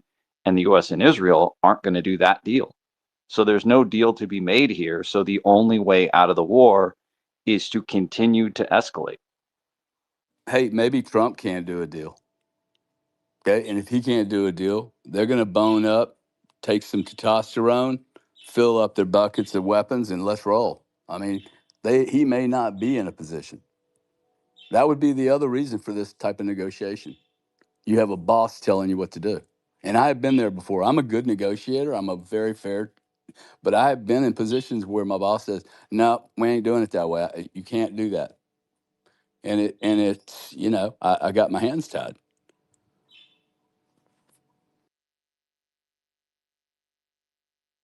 Yeah, yeah, great point. Guys, some just to let you know an update on what's happening today. By the way, retweet the space, reshare the space. Also, we're live on YouTube, so make sure you're sharing the YouTube and liking it.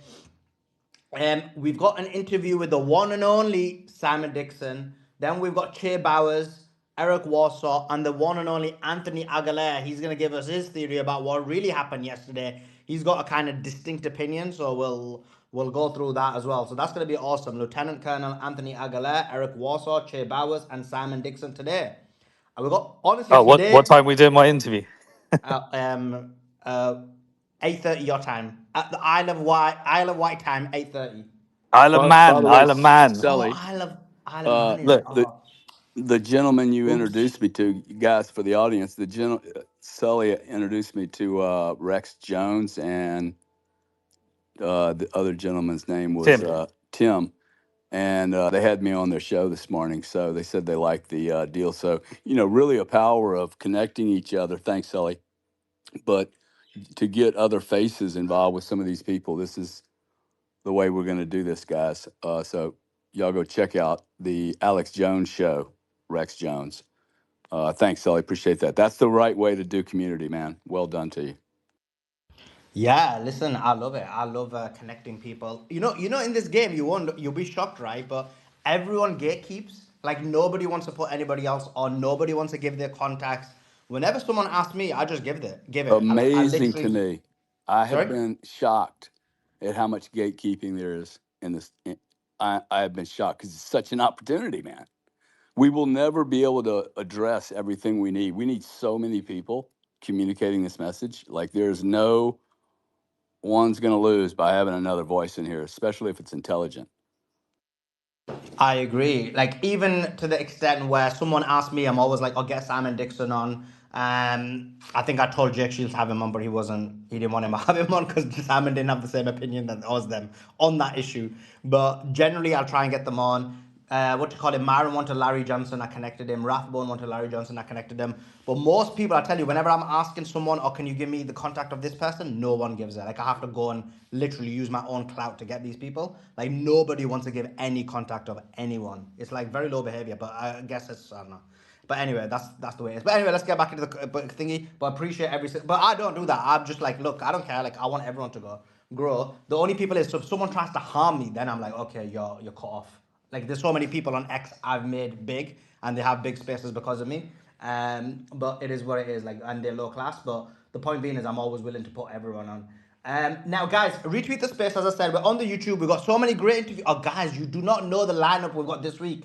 I don't even want to tell you in case someone tries to mess it up. But we've got a huge lineup this week. It is amazing. So you got to be following. You got to be sharing. You got to be doing all those things. If you're on the YouTube, have your notifications on. Content is coming, and you is gonna be shocked about it. Okay. Let's go to resistance. Resistance is persistence.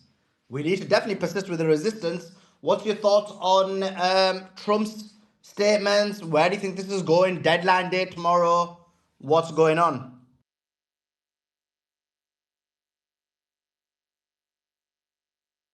We can't hear you, resistance, unless it's me.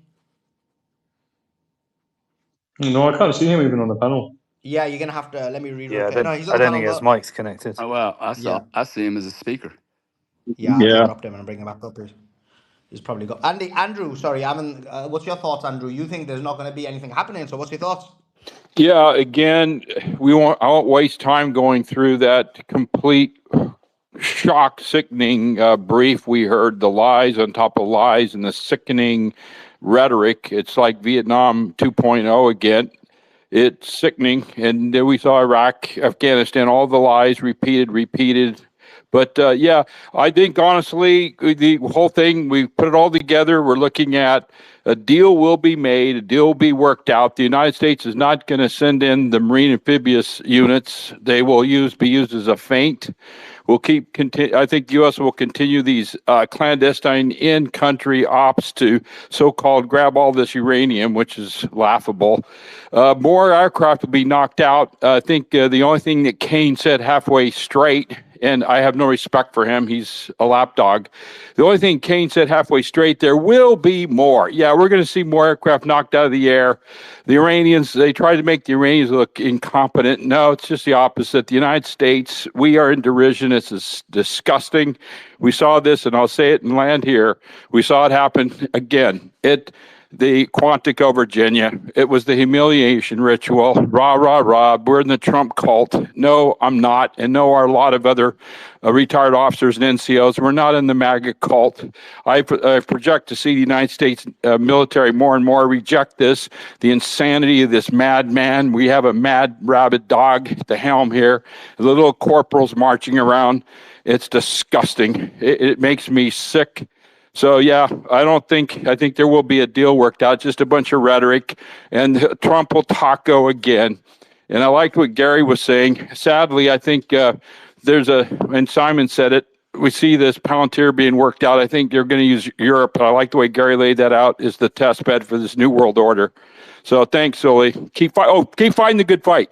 Everybody on this space, listen, more than ever, get those videos. Go on Suleiman Space. I'm surprised when I go onto his videos how few on there are reposted or how few are liking it. Like, subscribe, share.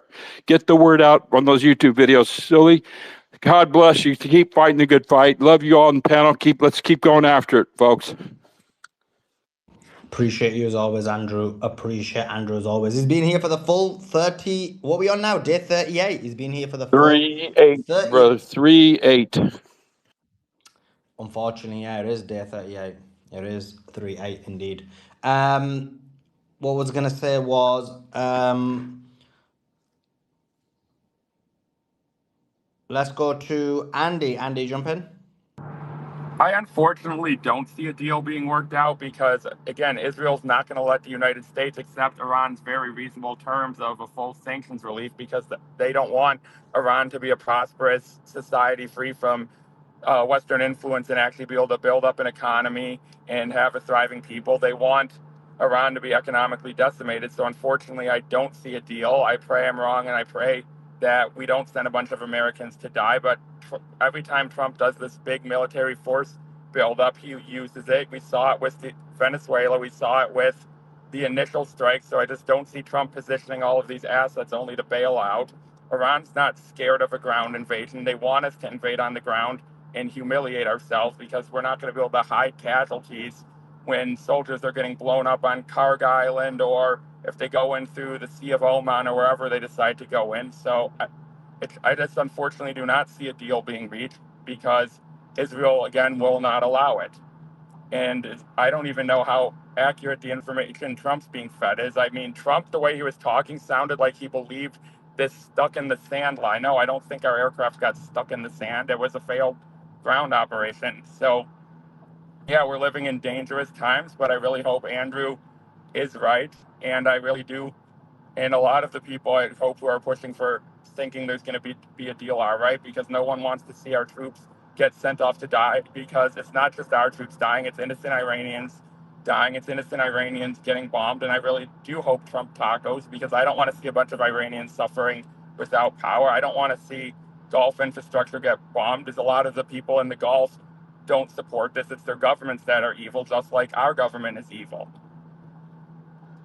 What do you think happened to the planes?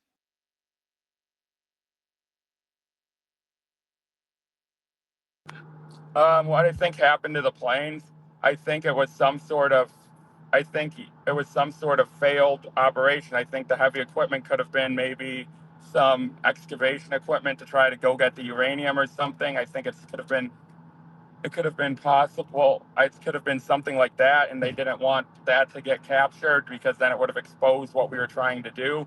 But just as it got stuck in the sand, I don't know.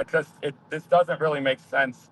And the fact that they're claiming zero casualties when a helicopter got shot down and then these planes, like, oh, everybody got off these planes and then got onto other planes and flew away just seems unbelievable. Do I think those planes each had 100 people on them? No, but I think they're definitely hiding some casualties. And I mean, we got to call a spade here. If this was Joe Biden running or Kamala running this war, all the Republican influencers would be freaking out saying they're hiding something from us. We lost cargo planes. This was a botched operation. What are we doing? This guy's senile. So, I mean, we have to keep the same energy with Trump because all of our leaders need to be held account.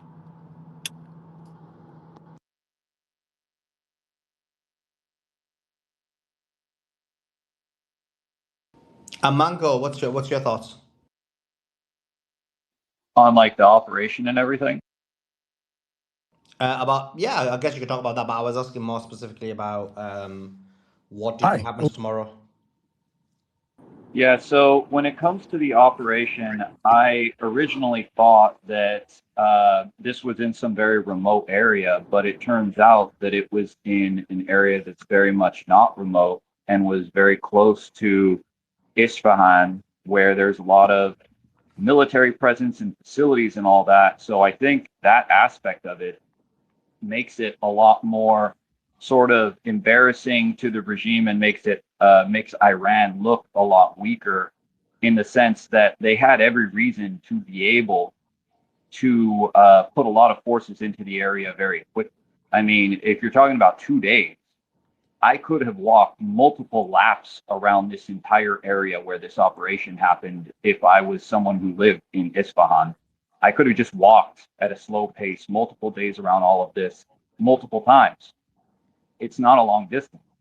So Wait, what's not a long distance?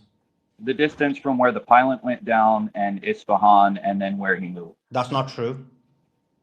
You could walk from. You could walk. So you basically are like a Flash.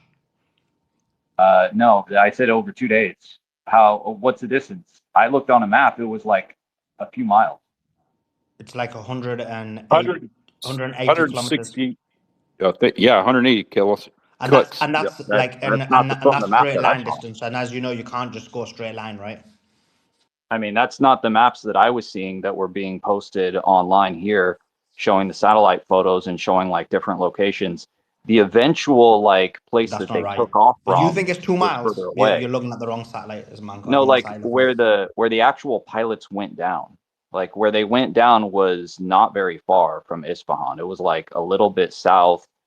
It seemed like a few miles away, definitely less than 10 Yeah, miles. That's at that's least from just what I fake. saw. That's just not right.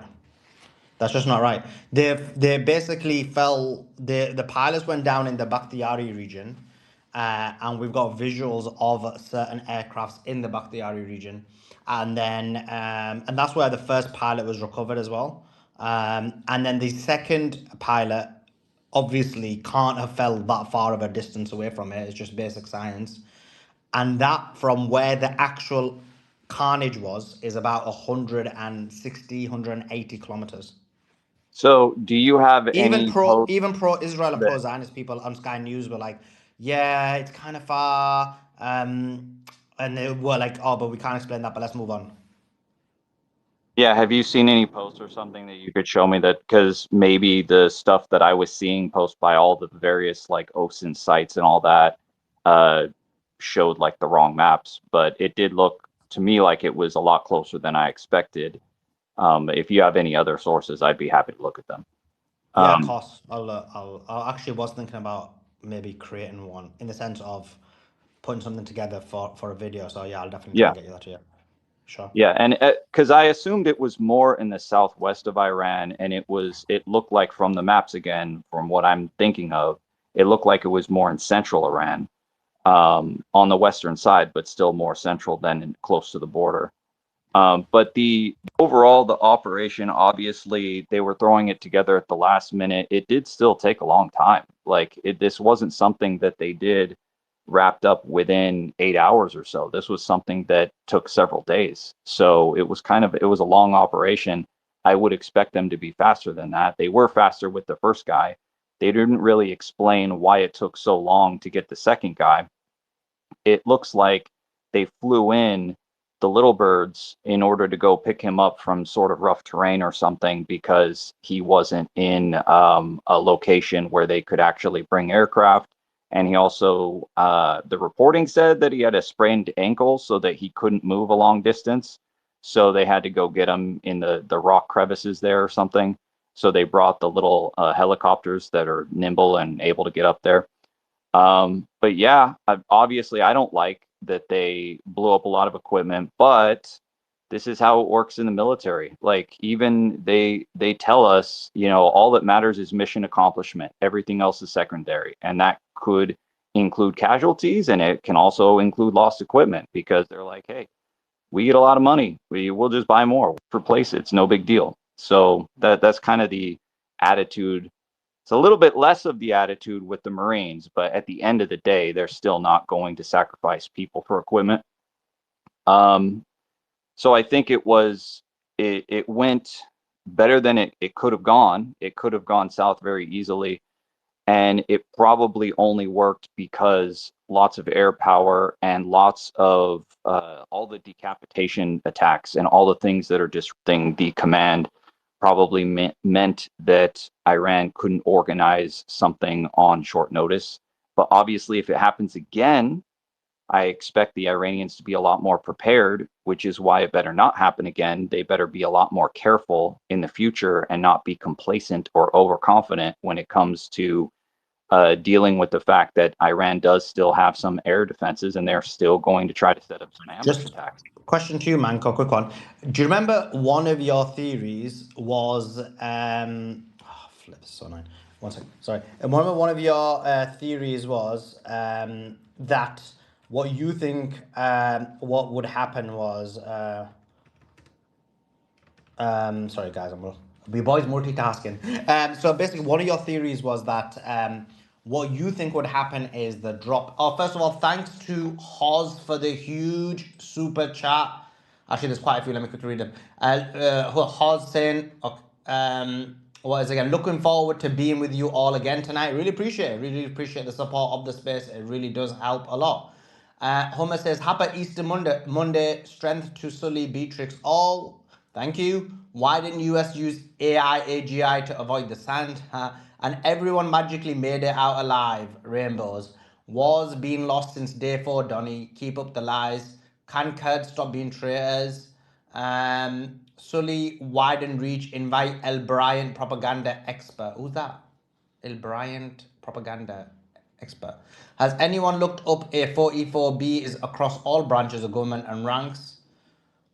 Appreciate that as well. I'm not sure what you meant about all a few of the last super chats. If you can kind of explain and clarify, that would be awesome. So one of the things your thoughts was that they're gonna drop in. Do you remember you were like, I think they might do like limited operations, drop in, try and get the Yeah, enriched raid. uranium. Sorry. Yeah, I said raids. So just Yeah, raids, yeah, like the hit and run. yeah. Like go in, get the nuclear enrichment, and get out. Correct. Yeah, but this is definitely not big enough for that. Like it would have had to be closer to that site and they would have had to go a lot harder. And I think it's also way too early. Like Yeah. they're not going to try something like that until they feel that they have degraded Iran a lot more because they already know that Iran is not sufficiently degraded because they just shot down this aircraft. Yeah. So anyway, the point was is I think that was one of your theories, and obviously my position is that that did happen. That's why you had that complete devastation 180 kilometers away from where the actual pilot was. Such a huge number of C-130s in that one specific area. You had two that went down. You had a Black Hawk that went down. You had early birds in there. You had what and more C-130s that were there to try and rescue. But anyway, let's go to Imi. Or is it Imi? Imi, thanks for joining us. Give us your thoughts. Hey, Sully. It's Kara. It's an NBA joke. Um, I just want to say thank you. It's been 37 days since I've had my phone glued to me. Even in the elevator, people are listening to you. So thank you so much. Thank you, Simon. Beatrice isn't here, but I think I told you, Sully, my father's in love with Beatrice. Absolutely in love with her. I'm a little bit I won't say stage fright. It's not exactly the right term, but I don't usually come up and speak. I just have to say I've become over the years a very active listener with Trump. Um, I think it started from the famous COVID speech where he told people he was testing, putting light up your rear end and drinking bleach to eradicate the virus. Ever since then, I listen very closely and I take notes. So I wanted to just, if it's okay, go through like the top 6 or 7 things that were absolutely preposterous and um, my jaw is on. I was laughing, but I'm not laughing. So just quickly, 155 planes were used to rescue, whether it was 1 or 2 pilots. Trump keeps talking about 2, but Hegseth and Ratcliffe referred to 1 consistently. Trump actually enumerated the type in class. Number 2, the Lego helicopters claimed that brave servicemen were reassembling broken aircraft in 15 minutes. They were blown up to hide the technology in another statement, but in the first statement said it was like magic. Our people are geniuses, and they reassembled them. Um, Colonel, so I'm not a military expert, but I looked this up. Keeps calling one of the pilots a distinguished colonel, but F-15 crews, if this is right, are never manned by colonels. It's always captains or majors. Okay, technicality, but still, no injuries. He said, literally, everyone is safe and sound at home. Yesterday, they were bleeding profusely. Um, I read somewhere else that they were in a German hospital. I mean, the whole thing is. I read somewhere else it was a woman. Um, So 0 wounded, no casualties, blah, blah, blah. Pentagon confirmed that rescue crews were hit by gunfire. Again, they're at home, safe and sound in the U.S. Um, yeah, I mean, no names, no photos. If they're home, safe and sound in the U.S., you would expect them to be acknowledged in some fashion. It's just, they're ghosts. So that's my quick list. I mean, I just couldn't believe. I mean, I can believe anything with him, but I just couldn't believe the excess fabrication that's going to come down so hard on him when it becomes obvious. I would love Andrew's thoughts, because I have to imagine that Andrew was listening to it and was just astonished.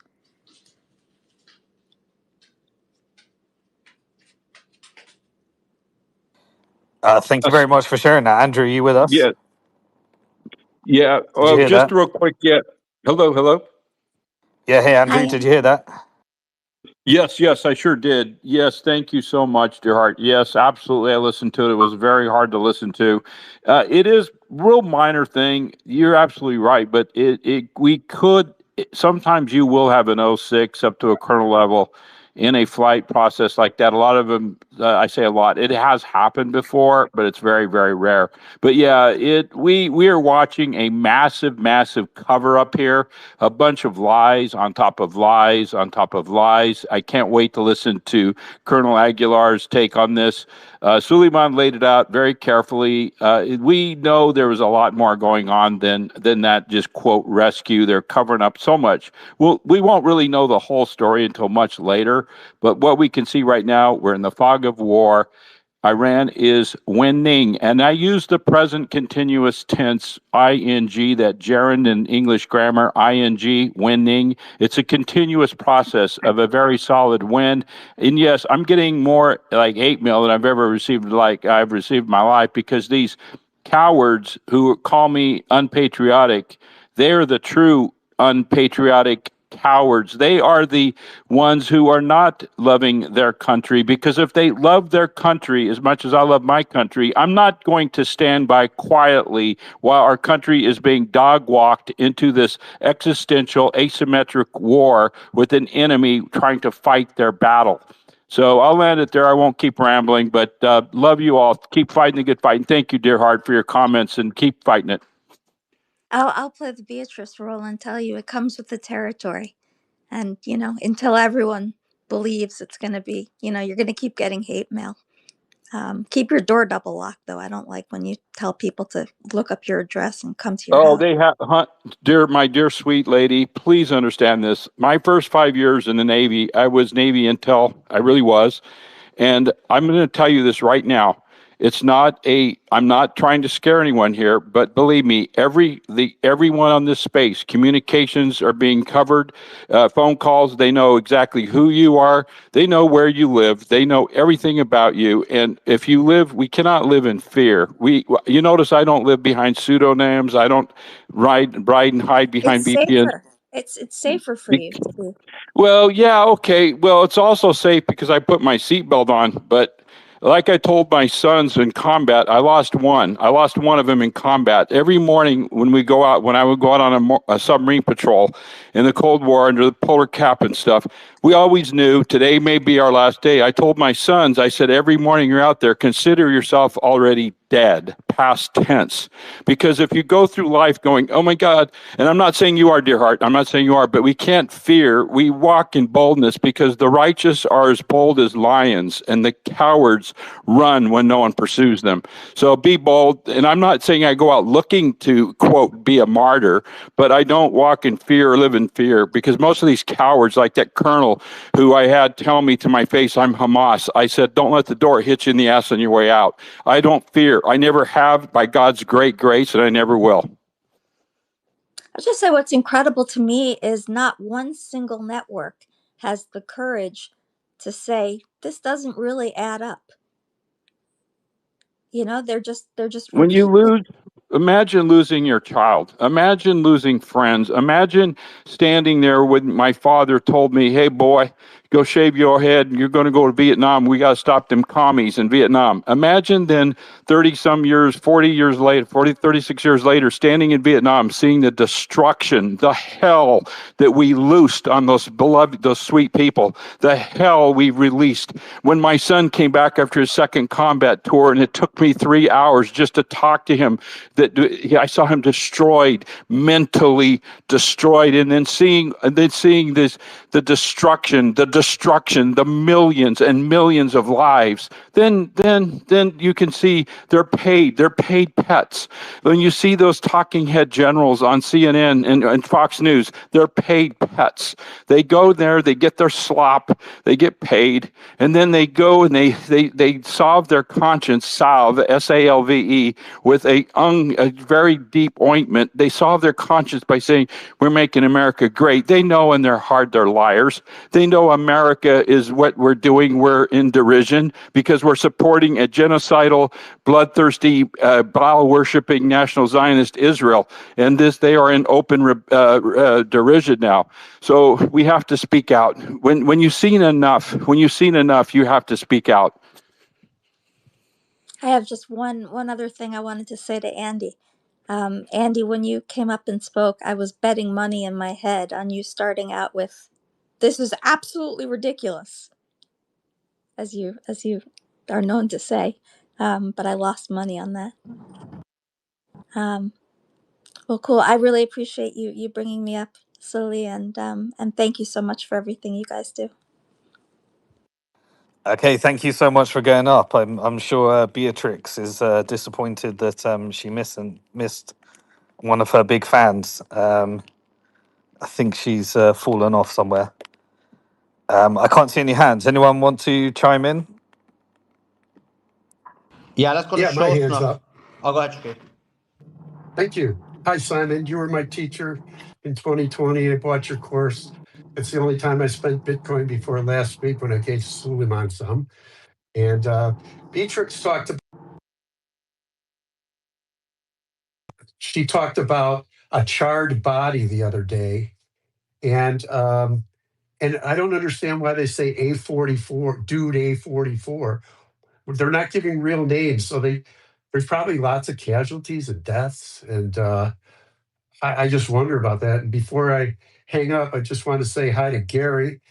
I am is great show. I am is the numerical equivalent of, or 21 is the numerical equivalent of I am in Gematria. I once uh, DM'd you for that, but just wanted you to know 21 Bitcoin.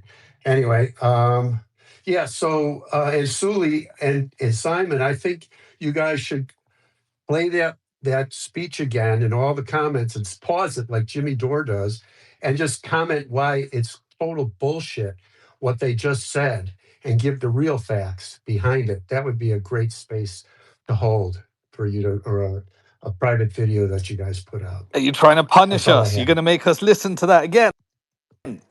You really think we can handle that? What was that? All What was right. that? What did you say? What did you say? We need two He new he said he wants volunteers. us to listen to Trump's speech again and give a play-by-play commentary of everything that's BS.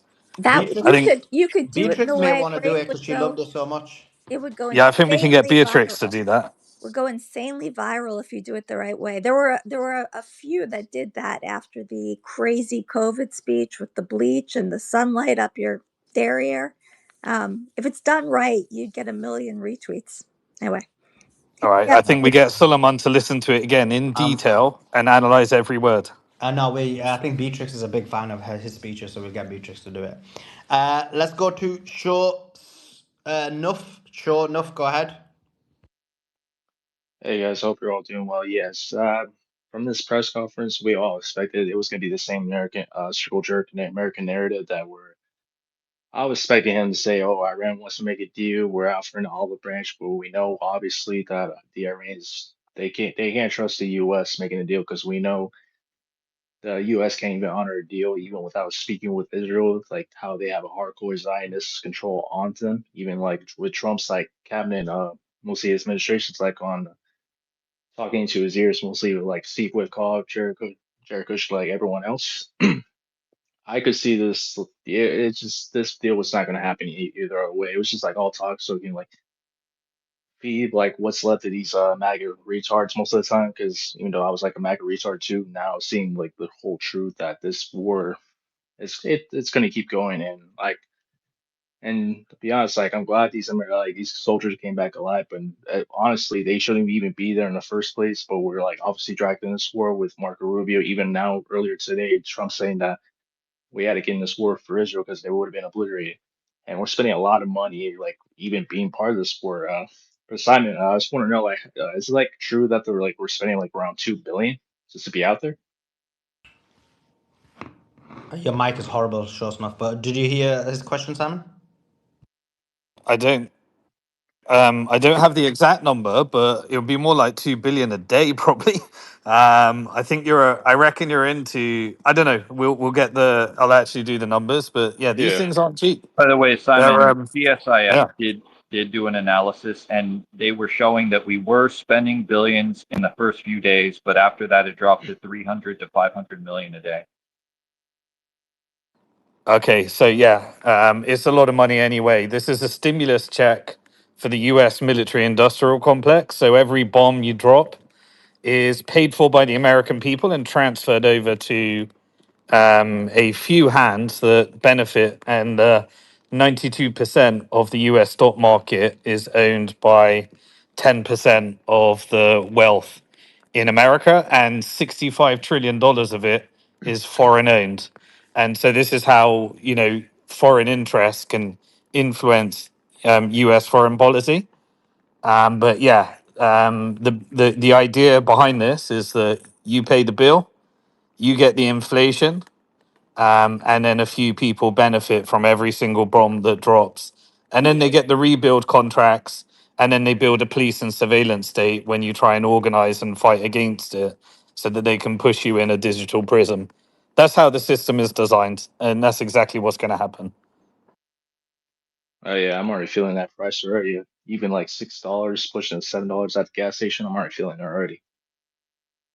Yeah, and you've got the best price in the world as well. Everyone else has to. When America gets like 5% inflation, Yeah. Zimbabwe gets like 500% inflation, and Europe gets like 6% inflation, and then it just goes further down the chain to the point where if you're in Bangladesh right now, you're seriously suffering. It's life or death. It's poverty, and that's the impact of these things. So we get you know. And then it's going to hit into energy insecurity, and energy insecurity costs real lives. So there will be, there is serious consequences. But at least a couple of people are, executives at Lockheed Martin. They get like their bonus, and a bunch of Zionists that make these decisions that lobby your politicians. They've got the stock, and Pete Hegseth, while he's snorting cocaine off prostitutes, he's got a bunch of stock that he loaded up on prior to this, while he's parroting propaganda, trying to rally you around a holy mission, while he's preaching to God, because he thinks that they'll forgive him for his sins while he's snorting cocaine off a prostitute's ass. Yeah. What was I gonna say, guys? If you could do me a favor, if you could retweet the space, reshare the space, let everybody know we're live, that would be awesome. Also, if you're on the YouTube, if you can like the YouTube, and I don't know how else you actually push a YouTube. Is it just liking, comment in the main section? Other than that, I don't know. Whatever you could do on the YouTube, do that as well. We've got about 900 people on YouTube, and we've got how many here? Nearly 2,700. Okay, guys, do that for me. That'd be awesome. Lots to speak about. Deadline day tomorrow. What is going to happen? Is it going to be the end? Is he going to destroy infrastructure? Let me just give you some of the news of what Trump has been saying. He said the following. He said, because remember, the reporters are asking him questions. They said, why would the Iranians want you to... Oh, no, wait. Let me go backwards because...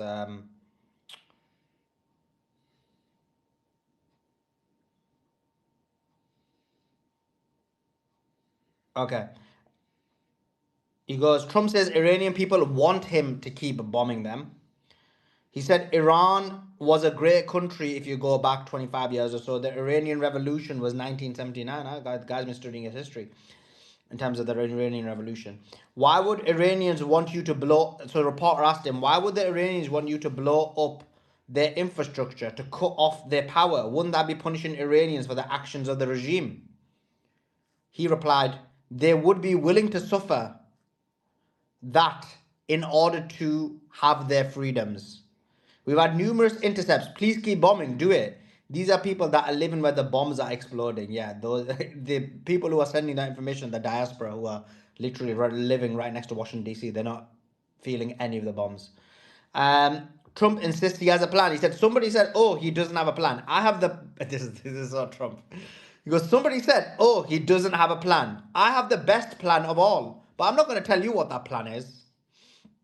He's got the bestest plan, is what he's telling us. So that's just some of the things he's mentioned in this press conference. Just want to welcome Johnny into the conversation. Johnny, hope you're doing well. Give us your Big up, thoughts. Sully, man. Sorry I've not been on space, man. I've been so busy with work. I've just not been able to get on. I've been trying to share your spaces whenever I can, though, even though I'm not in space, just to support you as much as I can. Yeah, so big up to you, Sully, man.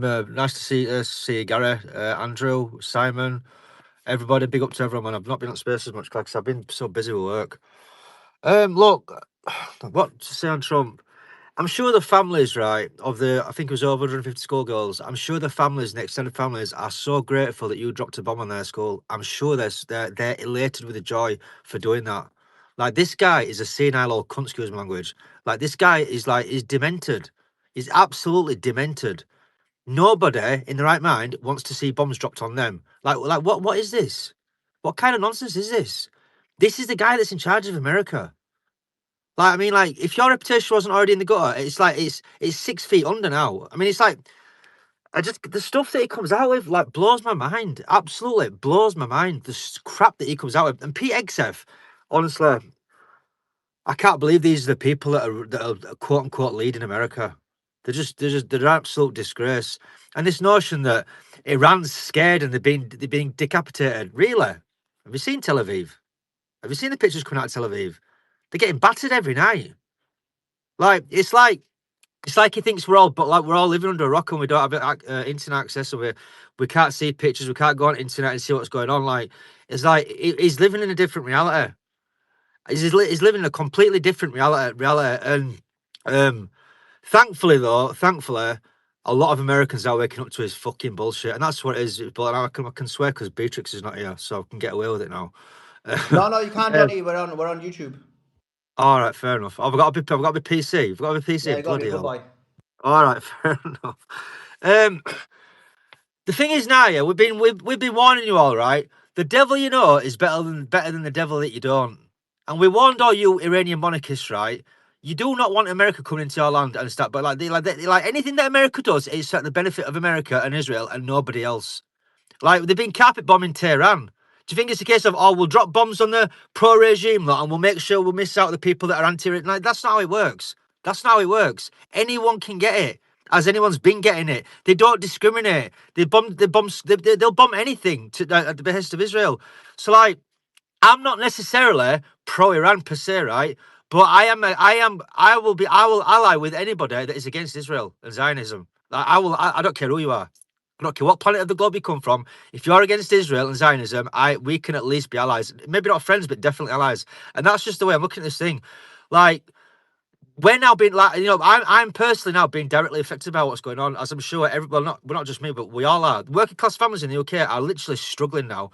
Diesel just hit £1.90 a litre. £1.90. And before all this kicked off, it was £1.32 in Bradford. It's now £1.90. I ain't rich. I'm not wealthy. I'm just a working class man. I lost don't even work because I've got a disabled child. I'm the only one working. This is literally directly affecting me now, as I'm sure it is like millions of people. All of this for Israel. If this does not wake up the masses as to the problem that is Israel, nothing will. Nothing will. America is completely occupied, completely held hostage by Israel, as is the UK. Like, Israel needs to go, man. Ryan Dawson, listen, big up to Ryan Dawson. Ryan Dawson's right. Like, Israel needs to be. I'm not going to finish that sentence, but use your imagination because I don't want to get silly cancelled, right? But you know what I'm trying to say. Israel just needs to be gone. because they're not only affecting Palestine now and Gaza, they're now affecting the rest of the world. Like, they're going to plunge the world into a global recession. Like, there's already forecasts in the UK running out of petrol and diesel. Then it's going to be medicine and food shortages. Like this can get a lot. Like, you think it's bad now? This can get a lot worse. And the thing is, yeah, Iran. If I was Iran, with all due respect, if I was Iran, I'd tell America and Trump to go fuck yourself. Like, you started this. Don't think you can attack me and then tell me that I've got to submit to your terms. No, you started this fight, and we're going to fucking finish it. Honestly, that's what I'd do. You can't start a fight, start punching somebody up, and then say, "Oh, we'll stop if you submit to me and you submit. You accept my terms." That's not how war works. And I think all this posturing, it's embarrassing. It's totally like, we can all see what's going on. This is not going well for America. And the fact that American soldiers have lost their lives is an absolute it's an abomination that one American soldier has lost his life for this. I don't know what to call this, right? This is all for Israel. This is not benefiting America. It's not benefiting the UK. All it's done is it's hurting us in his pockets. And now, sadly, American families have got to bury their soldiers, their daughters and their sons. It's disgusting. I'll finish there, but I think it's an absolute disgrace that one American life has had to tragically pass away for the behest of Israel. It's fucking disgusting. I'll finish there. Thank you. I think the girls being murdered is probably a bit more important than the soldiers who were going there to kill them. No, listen. No, listen. I'm not trying to put one over the other, right? The girls that are being killed in the school is I don't know what words to use. So who's killing them? It's the soldiers, right? It's those soldiers who are killing them. So I've got no sympathy for them or their families. Sorry. No, but let me missing the point. No soldier should have. Like, the soldiers are there. They shouldn't have been there. Period. At all. Like, they shouldn't be there. That's my point I'm making. They shouldn't be there at all. The fact that, like, we're not talking about people my age. We're talking about young men, young women, 18, 19, 20-year-old. That, let's be honest, when I joined Army at 18, I didn't know how the world works. Let's be honest. I did not know how the world works at 18-year-old. I didn't know anything. I was very green. I didn't know politics. I didn't know anything. All I thought 18-year-old was, I'm patriotic, I'm going to fight for my country. And that'll be the same for these young American soldiers. I understand your sentiment. I totally get your perspective, right? I'm not invalidating what you're saying, but you have to understand. Me at 43 is not me at 18-year-old. We are two different people. Me at 43, I'm anti-establishment. I'm anti-war. I'm anti-hatred. I'm anti all that. But 18-year-old, I had a completely different mindset. So that's why I do empathise to a degree with the soldiers, because they're doing this and they think they're doing this for the right reasons, because they've been brainwashed like I was brainwashed when I was younger. Do you know what I'm saying? So you do have to sort of take into consideration their perspective. But that's like the fact that 150 schoolgirls, I actually think it was more than that, right? The fact that they all got killed for absolutely no reason whatsoever is like it's beyond. Yeah, I mean, my point. Beyond tragic. My point is secondary. It's just like the ISIS terrorists who are brainwashed into going to kill people.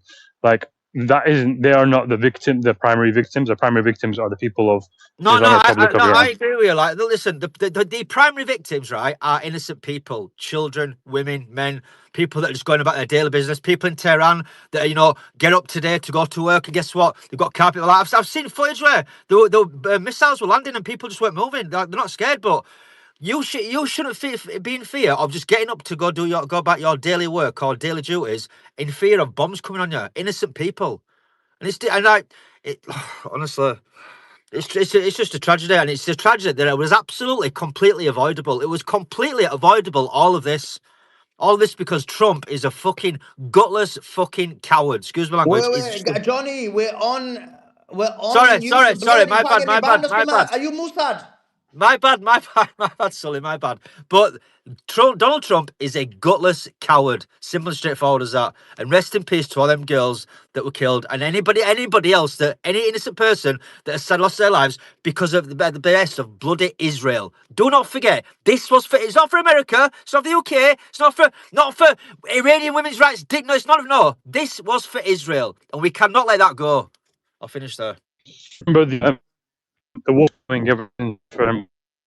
You're rubber banding. You're rubber, yeah. Sorry. Can you okay? Hello? Go ahead, I sang you a proper like in and out there. I didn't get any of that. You're like R2D2. Hear me? No, it's still terrible. Okay. You're just rubber banding. You're not going to be able to ask someone who's Scottish to not curse. It comes out. It's like a reflex. Whoa! Scottish? I'm from Yorkshire, pal. Scottish? He's from the north. I'm from West Manco. Yorkshire, pal. He's from the That's about north, it's about Manco. 200 miles away from Scotland. Exactly, but it's all right. It's Americans. They don't know geography. Oh my God, we're from the north, Manco. That's Don't like hate saying on a us. Texan. That's like saying a Texan sounds like a New Yorker. Ah, blood. Okay. So let's go to Raccoon. Raccoon, give us your thoughts. Hi, everybody. Am I rubber banding? Nope, nope, you're fine. Okay. I wanted to say hello to everybody, and I spent a lot of time yesterday in prayer for all of you on the space and all of the people in Iran, Lebanon, Gaza who are suffering. And I prayed for, I prayed for the souls of the dead that have been killed and that they have all been whisked to heaven and are with God and baby Jesus. Um, so let us all remember that to pray for them. And on this weird speech or whatever it was that Trump and his other like Jim Bros gave, it all sounds to me just like a huge blunderous buffooned like sort of recruitment pitch to the youth, and then it's just like nothing but like a diss track of Iran so evil, bad guys, good guys, evil, bad guys. And it's always in such childish language like that, like when you were playing like, you know, cops and robbers and stuff like that. You're the bad guys. And it just reminds me of that with such childish language, and I'm thoroughly disgusted, especially of the way that he's talking about how he's going to start bombing the power plants and stuff and put the Iranian people in the dark. And where I live in Central Florida, we're commonly hit by hurricanes. And the world knows that. And in 2004, we got hit by, I think it was 4 hurricanes in 6 weeks. And that entire 6 weeks in the metro area that I lived in, we were without electricity during the like warm, humid summer. And just knowing how miserable that was, I can't even grasp how much more misery the people in Iran are going to be feeling and are feeling with the electricity out. And that just hits me on such a human level because I've experienced that kind of discomfort in a way. And I'm so angry that they're doing this. Um, and then the last thing I want to say is, Suleiman, I was trying so hard to get up last night when you were arguing with Jewish terrorists, the JT woman, because there's something that she said, and that was that Jews don't care if we hate them. And I beg to differ, because if that were the truth, why do they spend hundreds of millions and probably billions of dollars across the world going on these quote unquote anti-Semitism campaigns and abusing children in school about the Holocaust that they allege happened to them? And she's full of crap, and that's all. Thanks for that. Appreciate it. Let's go to Andy. Andy, jump in.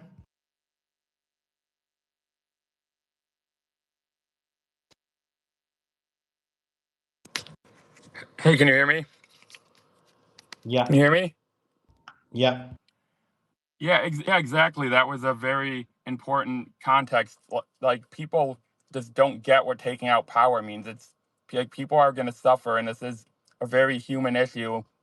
And our leaders is cavalierly saying, "Oh, we're going to bomb them back to the Stone Age." Like people are going to die there without access to air conditioning and stuff. This isn't a game. This isn't, oh, we're just taking out TV and like people are like, it's not, oh, we're just losing some modern convenience like TV. This isn't, oh, they can't watch their goy ball. This is very real life and death stakes. And when you have Laura Loomer saying we're going to bomb mosques and stuff, it's this whole pretense of freeing the Iranian people and the audacity of Trump to say that. He's issuing terroristic threats. Just imagine if someone took out our power, we would be calling it exactly what it is. We'd be saying this is terrorism.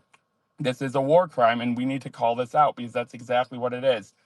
And we're going to see what happens on Tuesday. And just the fact that you have these paid influencers posting it, like posting about how amazing this is and saying, this is what 77 million Americans voted for. No, no one voted for, okay, you probably had a few deranged neocons and Zios that voted for Trump for this, but the vast majority of people voted for Trump because he ran on the No New Wars. People didn't vote for someone who ran on war crimes. If Trump ran on this, he would have lost in a landslide. If he said, hey, if you elect me, we're gonna go to war with Iran, we're going to bomb them back into the Stone Age, and your price of fuel is going to go up. If Trump ran on that, no one would have voted for him. People would have stayed home or voted for Kamala. It's completely absurd to act like this is what people want. No one, the only country that has majority of the support of their population for this war of aggression is Israel. People in Europe don't support this war of aggression. People in Asia don't. People in Africa don't. People in the Middle East don't. People in America don't. Yeah. Andy, quick question. How do you see this ending? Sorry for interrupting, Slim. I just want to question. How do you, well, to anybody, how does anybody see this like ending? Because I don't see an off ramp anywhere. I sadly see this escalating deeper and deeper. And again, I pray I'm wrong. And if I'm wrong, I will gladly admit that I'm wrong. But it's just, again, this is Israel's last chance to get their regime change, because if they don't get it now, they're not going to be able to get us to go back in 5 years when they rebuild their missile interceptors. So this is now or never. If they don't get us to do some large scale invasion, sacrifice tens of thousands of lives, then that's the only way they can achieve regime change, is some full scale invasion. And they're going to start small and then escalate. That's why Trump asked for $500 billion more for the military, because that's the type of money you would need to sustain a large scale ground invasion.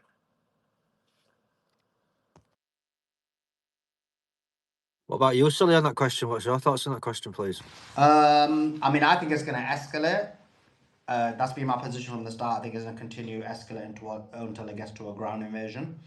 And the reason is simple. I just can't see a deal being made without the Israeli approval. And the Israelis are just not going to be agree to anything or approve of anything. So just now, funny enough, Barak Ravid, who is the arm of the Israeli government, and this is news that's just come out, which is he claims that Netanyahu urged Trump in a call yesterday not to pursue a ceasefire now. So Netanyahu told him don't go for a ceasefire, and he's listening to that.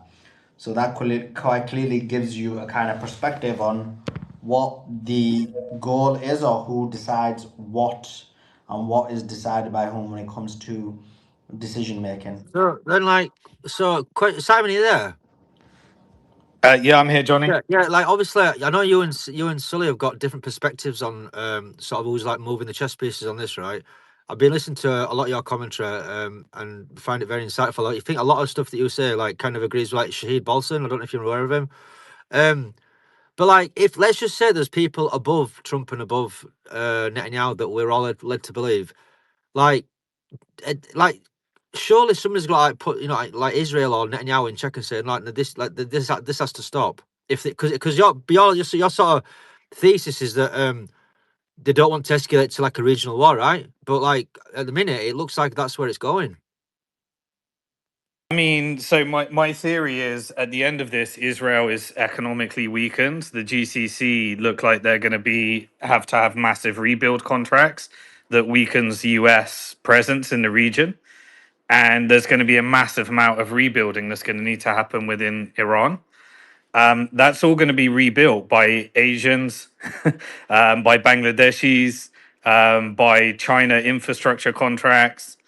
And so I personally believe that there is a meeting between Xi Jinping and Trump in May.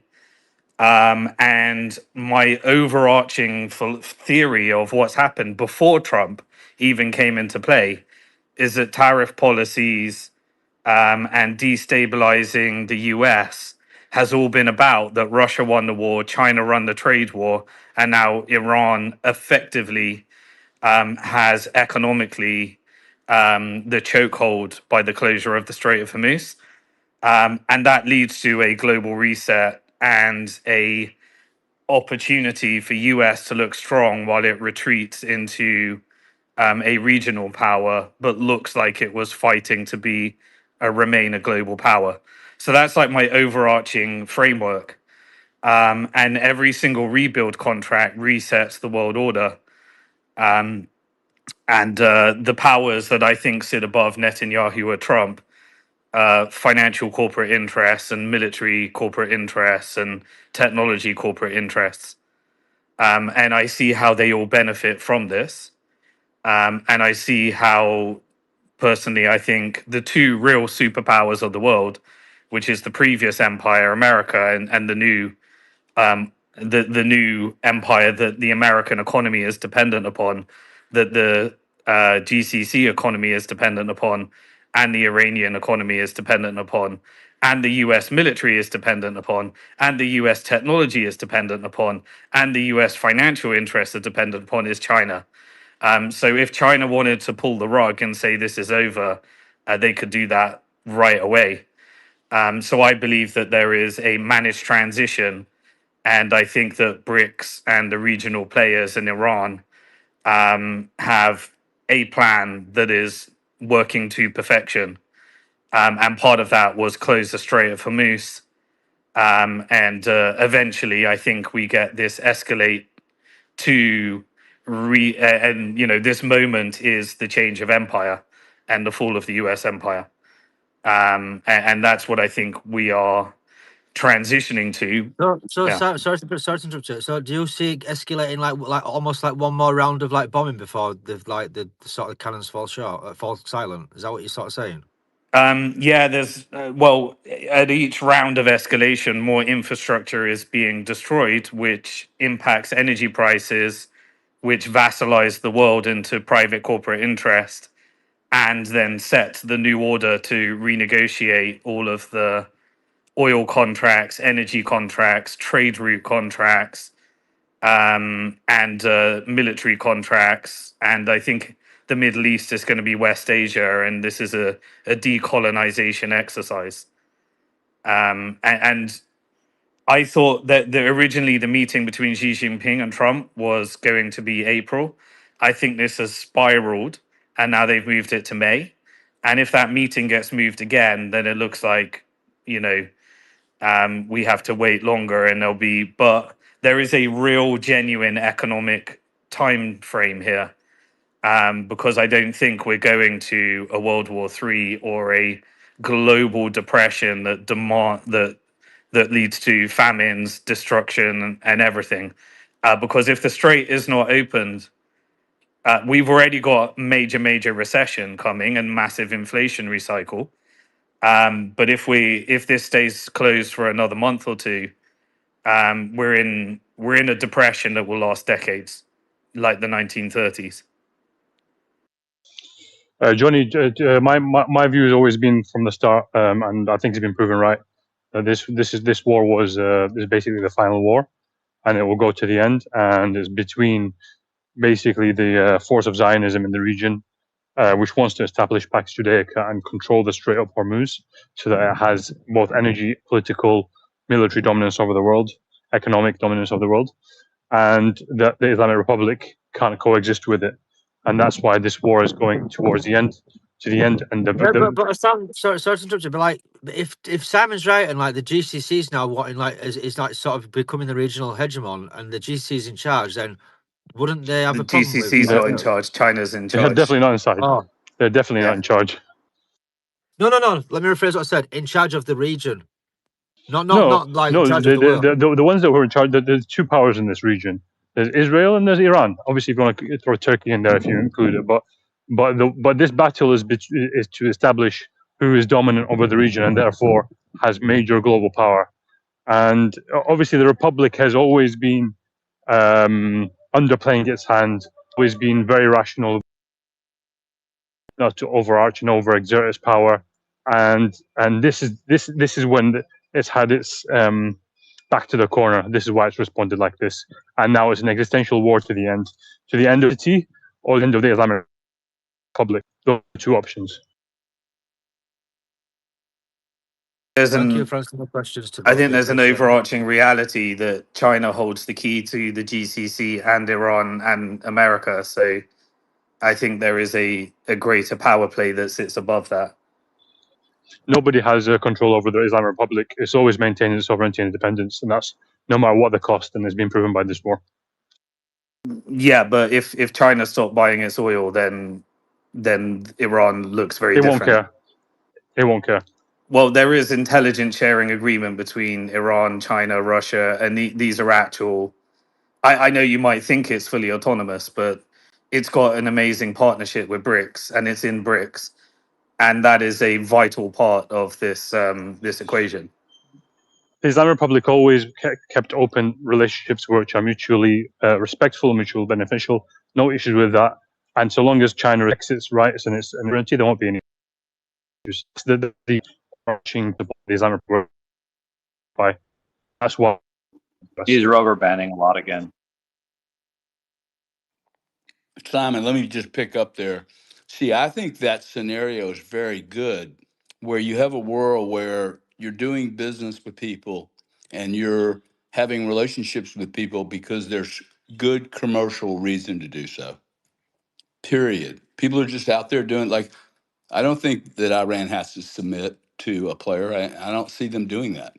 I think if you have energy resources, um, and you have a population and a spine to defend yourself, unless someone goes nuclear and just completely crazy, you're in an awesome position.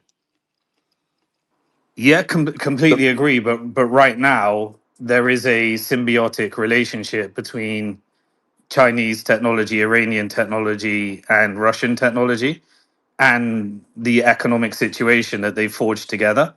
And I think China has a plan, and I think Iran has a plan, and I think Russia has a plan, and I think they're winning.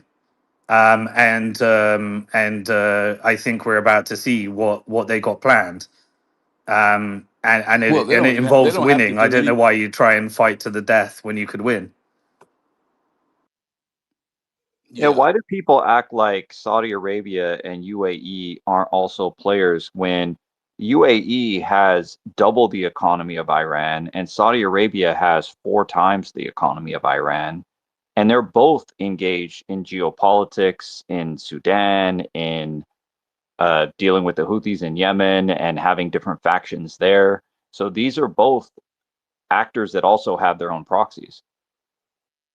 Agreed. Yeah. So and there is Turkey that you got to factor into the equation. So it's everybody has their interests, and I believe that we're resetting the map that the British Empire and the American Empire took over.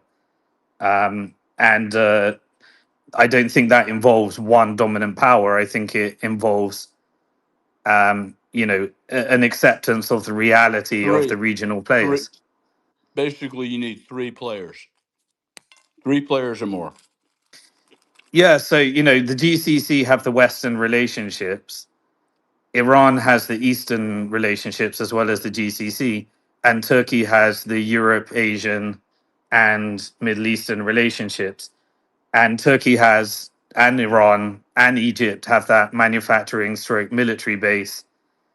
The GCC have that financial base. And then there's massive energy, and there is the fact that the world's manufacturing base is China, and China needs their energy. And I think they all came up with a plan together that is being executed, and it involved de-dollarization and how do you remove the dependency upon SWIFT and sanctions. And I think it's been executed over at least a decade, or at least at least since COVID, anyway. And I think this is part of that plan.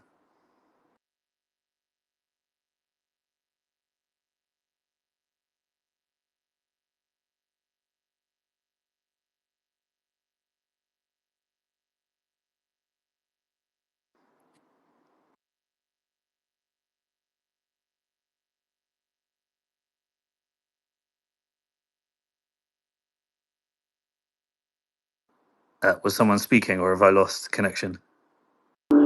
I was literally just about to say to someone talk. Yeah, so I thought it went Johnny, I quiet. mean, this goes in three ways. It's World War Three, it's a severe depression, or there is an off ramps. And if that meeting goes ahead on the 14th of May between Xi Jinping and Trump, then I think the off ramps will be Bro, we determined. can't wait. We can't wait till May 14th to solve this. You can't.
and that's what I think we're witnessing. I don't think anyone's been caught off guard here.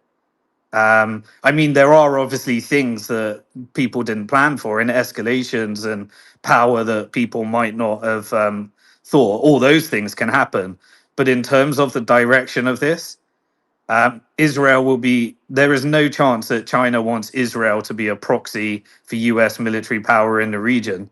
There is no chance that China wants the GCC to be a proxy for Western power, and there is no chance that that China wants Iran to turn into Syria or Iraq, and they have the trade relationships with America to enforce what they want on America.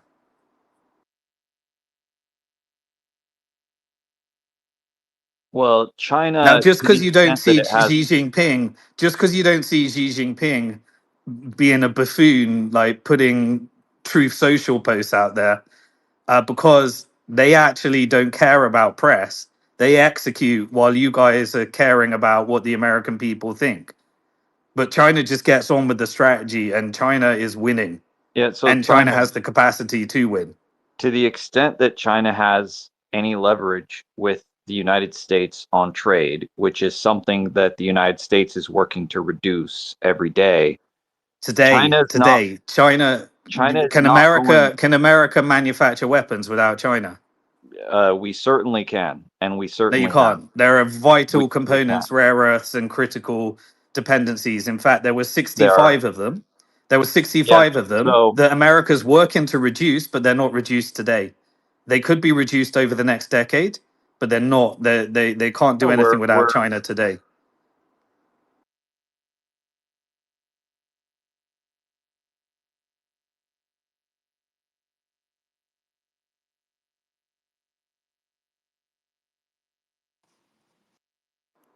Did we lose Manco? Yeah, I think so.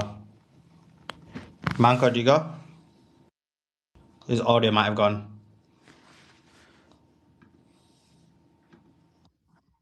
Yeah, could I just while I don't know what happened to Mango there, but Simon, you're absolutely right. I agree and have agreed with you for several months now. But what folks don't understand is that China and the U.S. are connected at the hip, not only economically, but I've shared my story several times about how I was in Beijing and we had U.S. Department of Defense in a very high level, rather sensitive ballistics conference. And if that doesn't kind of send some ideas, that people might want to ask questions. But everyone keeps saying Israel, Israel. But Israel is master and the United States is blaster. Watch the Mel Gibson movie. In that movie, remember the Road Warrior, where Mel Gibson has master and blaster, that big giant guy carrying the little guy on his shoulders. If the U.S. is put in its check box, which it has been, Israel's just going to have to go along for the ride. And I know people don't like that. I mean, I say don't like it; they push back against it. But I don't think people understand the United States works for the vanguard and all of the great capital markets.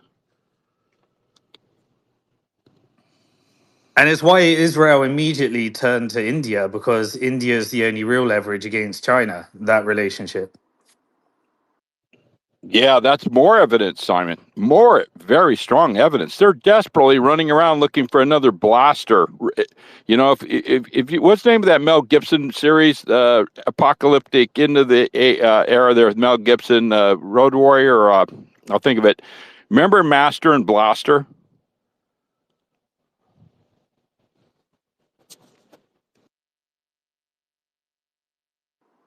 Yeah, sorry, Andrew. I was just setting up because I think Solon and myself are about to do a live interview on the markets. We are indeed. Just give me 2 minutes, Simon. I'm flopping so badly. I Okay, tried thank you, to thank switch you. everything to a different PC. That flopped. I'm trying to switch it back, and that flopped. And the sound went.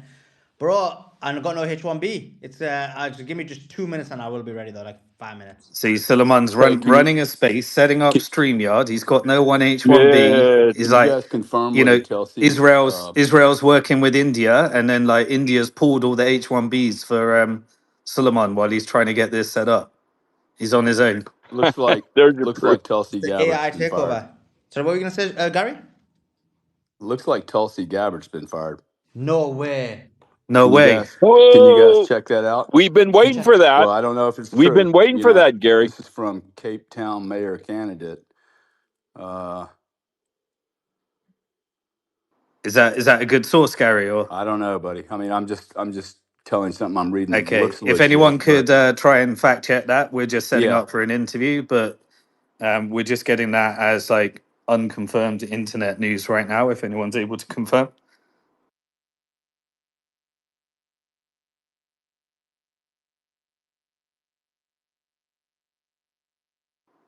it's from the source is Twitter, so trust me, bro. I wouldn't be surprised. We've been waiting for this. I say we, several in the space, we've been talking about that. She's like an Anthony Aguilar. He said, hey, do the right thing. Well, she got fired. I think she maybe resigned, maybe, and they said, no, you're fired.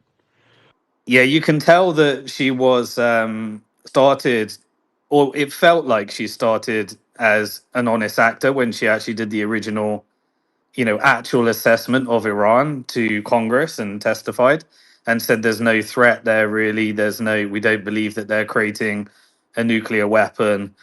And clearly, there was pressure there for her to not act honestly. And you could see in her journey that she wasn't allowed to act, in autonomously. And everyone's been watching that over time. Exactly. Yeah, I don't see any reports of Hey, Tulsi Gabbard being fired. okay. Gary, hey Gary, your brother, is he still saying a piece of be a peace plan coming out? I'm thinking their deal's working I hard. think we crossed that bridge. I think he was thinking the speech that we just watched was his speculation on there would be an announcement of a deal. I think he had maybe some more stuff. I don't know. no, that's I the don't know. way I You got to think be the in very, very high circles, and I don't think you break it on social media if you're in those circles. Poly market has 67% that she'll be removed by the Trump administration for whatever that's worth. But it seems like there's only one person out there saying this. So sorry if it was early. Oh, I mean, I think we can see that coming. Okay, this is why we share things and then make sure that we don't try and we try and verify it before we actually confirm it. So thanks for bringing it up, Gary.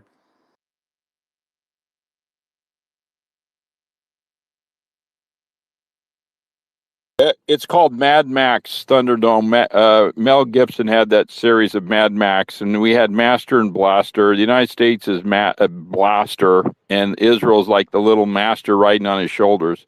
And when big old Blaster's taken out, little Master's running around looking for another host. It's like a parasite on a host, man. You can have a parasite on a grizzly bear, and that grizzly bear goes down, man. That little parasite's running around looking for another host. That's what Israel is. National Zionist Israel, that is.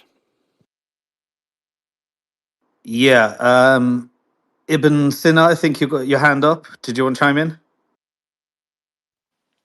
Hey Simon, how are you doing? All good, brother. Good to hear. I mean, there's just so much to dissect here. I don't know about the Tulsi thing, but I wanted to get your thoughts on something because it's clear the genie's out the bottle and Pandora's box is open, right? And one of the things you watch for is signs of dehumanization before escalation. And you have Trump come out and say, these people are animals that he's bombing. But at the same time, in his speech, he says they're brilliant, they're great people. So you also have them bombing the universities, the MITs of the country, where a lot of the people actually, before leaving the revolution and going to Google and building up these companies, part of the brain drain, were there, and their friends who chose to stay are getting bombed right now. It's clear the escalation ladder is going on. I mean, I don't know who it was mentioned that said, how can the Iranians not make peace with the Gulf states? I mean, it's pretty clear, right? When they're getting bombed from the UAE and Qatar and Kuwait, I mean, what peace is there? It's only it's only obvious that the retaliation will be directed at the same place. And they don't need a lot, right? Drones will do the work. The short range ballistic missiles, which these guys have in the 100,000s, they can continue, right? So there's no end in sight. It looks like the infrastructure facilities will continue to get bombed, just absolutely decimated, like Trump says. So it looks like, Johnny was mentioning diesel 190 where he is. It looks like it's gonna double in the next 48 hours, since they already attacked the South Pars facility in Iran, which is bordered with Qatar, and that's part of the retaliation against Qatar too, since they look like they want out, right? So they're gonna hit that. They're gonna continue to bomb the infrastructure sites because the Iranians aren't gonna bow down, right? So in return, Iran will hit UAE's biggest facility. Looks like some people are saying the Ruwais petroleum site, where I think 90% of their things go out of. So it's just going to continue to escalate. The genie is really out of the bottle, right? It's just full on chaos from here if we've already reached this point. So the question is, you mentioned some people benefit from this, but there's a tipping point where the destruction and the suffering, even for them, outweighs the benefit. So my question is, who's benefiting? And clearly, there's a reason for all of this. All of this was foreseeable, right? So who's benefiting? How are they benefiting? And what's their calculus? Yeah, so that's why the price of oil seems to always be capped at that $115 mark throughout this whole cycle. And you can see I'll cover this more on the update that I'm about to give. The breaking point in the bond market is when those yields go above 5% on the 30-year Treasury. The breaking point for the bank market is when the yields go above 4.5%, which affects the price of mortgages, credit cards, and auto loans. And the breaking point for the depression is when oil goes above that $115. At all of those points, you get intervention in order to, but the tools of intervention are running out. Now, if you just get a breakout of all of those points, then you hit that irreversible global depression where demand is so suppressed that no one benefits. But who benefits? It's big oil, big finance, big tech, China, Iran, and Russia. That's who benefits. So Iran is. Oh, okay. I'm about to get set up, so we're going to do a live one now. Yeah, and Yeah, and guys, guys, just to let you just to know let what's you know going what's down. going down. Simon, I Simon, need I to need mic you. mic your mic. That's okay. That's okay. On your On phone. your phone. Yeah, done my phone. Oh, okay. Oh, okay. Oh, it must Oh, be it must them. be them. Where's this come from? Okay, yeah, it's me. Okay, it's me. So guys, So guys, listen. listen. I think you got a tab open or something. Must be. Must be. Just... Okay, guys. Okay, Yeah. guys. Yeah. No, no, it No, isn't. no, it isn't. Okay, what about now? Okay, we're sorted, yeah. So guys, what the plan is oh, guys, flopping so badly here, sorry. Okay, so listen, the plan is this. We're gonna be so I don't even know where this is coming from then. So I need to figure that out now. But what we're gonna be doing is, I know it's annoying, and I didn't want to do this time, but I messed up with the setup, and I was trying to sort it out, and I messed it up even Okay, worse. Suleiman, it was me. I didn't have mute on my phone. Oh, okay, no worries. So basically, guys, what we're gonna do is we're gonna be if you're in the chat, if you could do me a favor, if what we're doing is we're gonna move to the other channel, and I'm gonna have to do that because this time I was thinking about not doing it because they messed up the other channel. They seem like they're gonna ban it, but that being said, I guess we've got no choice because of the way they've done the setup. Next time I'll sort it out. But I'm gonna put the tweet in the YouTube comment there. So guys, that's where we're going. If you're on the YouTube, pin message, and let me tweet it out as well. I did have the tweet ready. I was so prepped, and then this whole thing went wrong. Here we go. It's no, that's the wrong YouTube as well. That's annoying. Wait a sec. So give me 2 seconds. So what we're going to be doing is we've got lots of interviews, very important experts. We've got Simon Dixon coming on. We've got Che Bowers coming on. We've got Eric Warsaw coming on. We've got Lieutenant Colonel Anthony Aguilera coming on. So very, very important conversations that are going to be having, especially about a few things. We're going to be talking about the market. We're going to be talking about what really happened with the F-15 fighter jet. We're going to be talking about Trump's deadline tomorrow. A lot of experts coming on to speak about all of these things. So it's going to be really, really good. It's going to be really important. But anyway, the point is, what's going to happen is for everyone who's listening on YouTube, we're going to be switching over to the other channel. You can see the link. Always as well, my guys, if you're on the YouTube, have your redirect on, because if you have your redirect on, you'll automatically be moved onto the other channel, which is what you want. You want to be automatically moved to the other channel. So if you have your redirect on, you will be automatically moved. So make sure you're doing that. Make sure you got your redirect on. Okay, I'll put the tweet out, Simon. I don't know if you want to retweet that as well. I'll put it in the nest as well. So that is sorted. Now, okay, let me end it here and move everyone across. Let me put Simon up on here and myself. Is it in the nest? Yeah.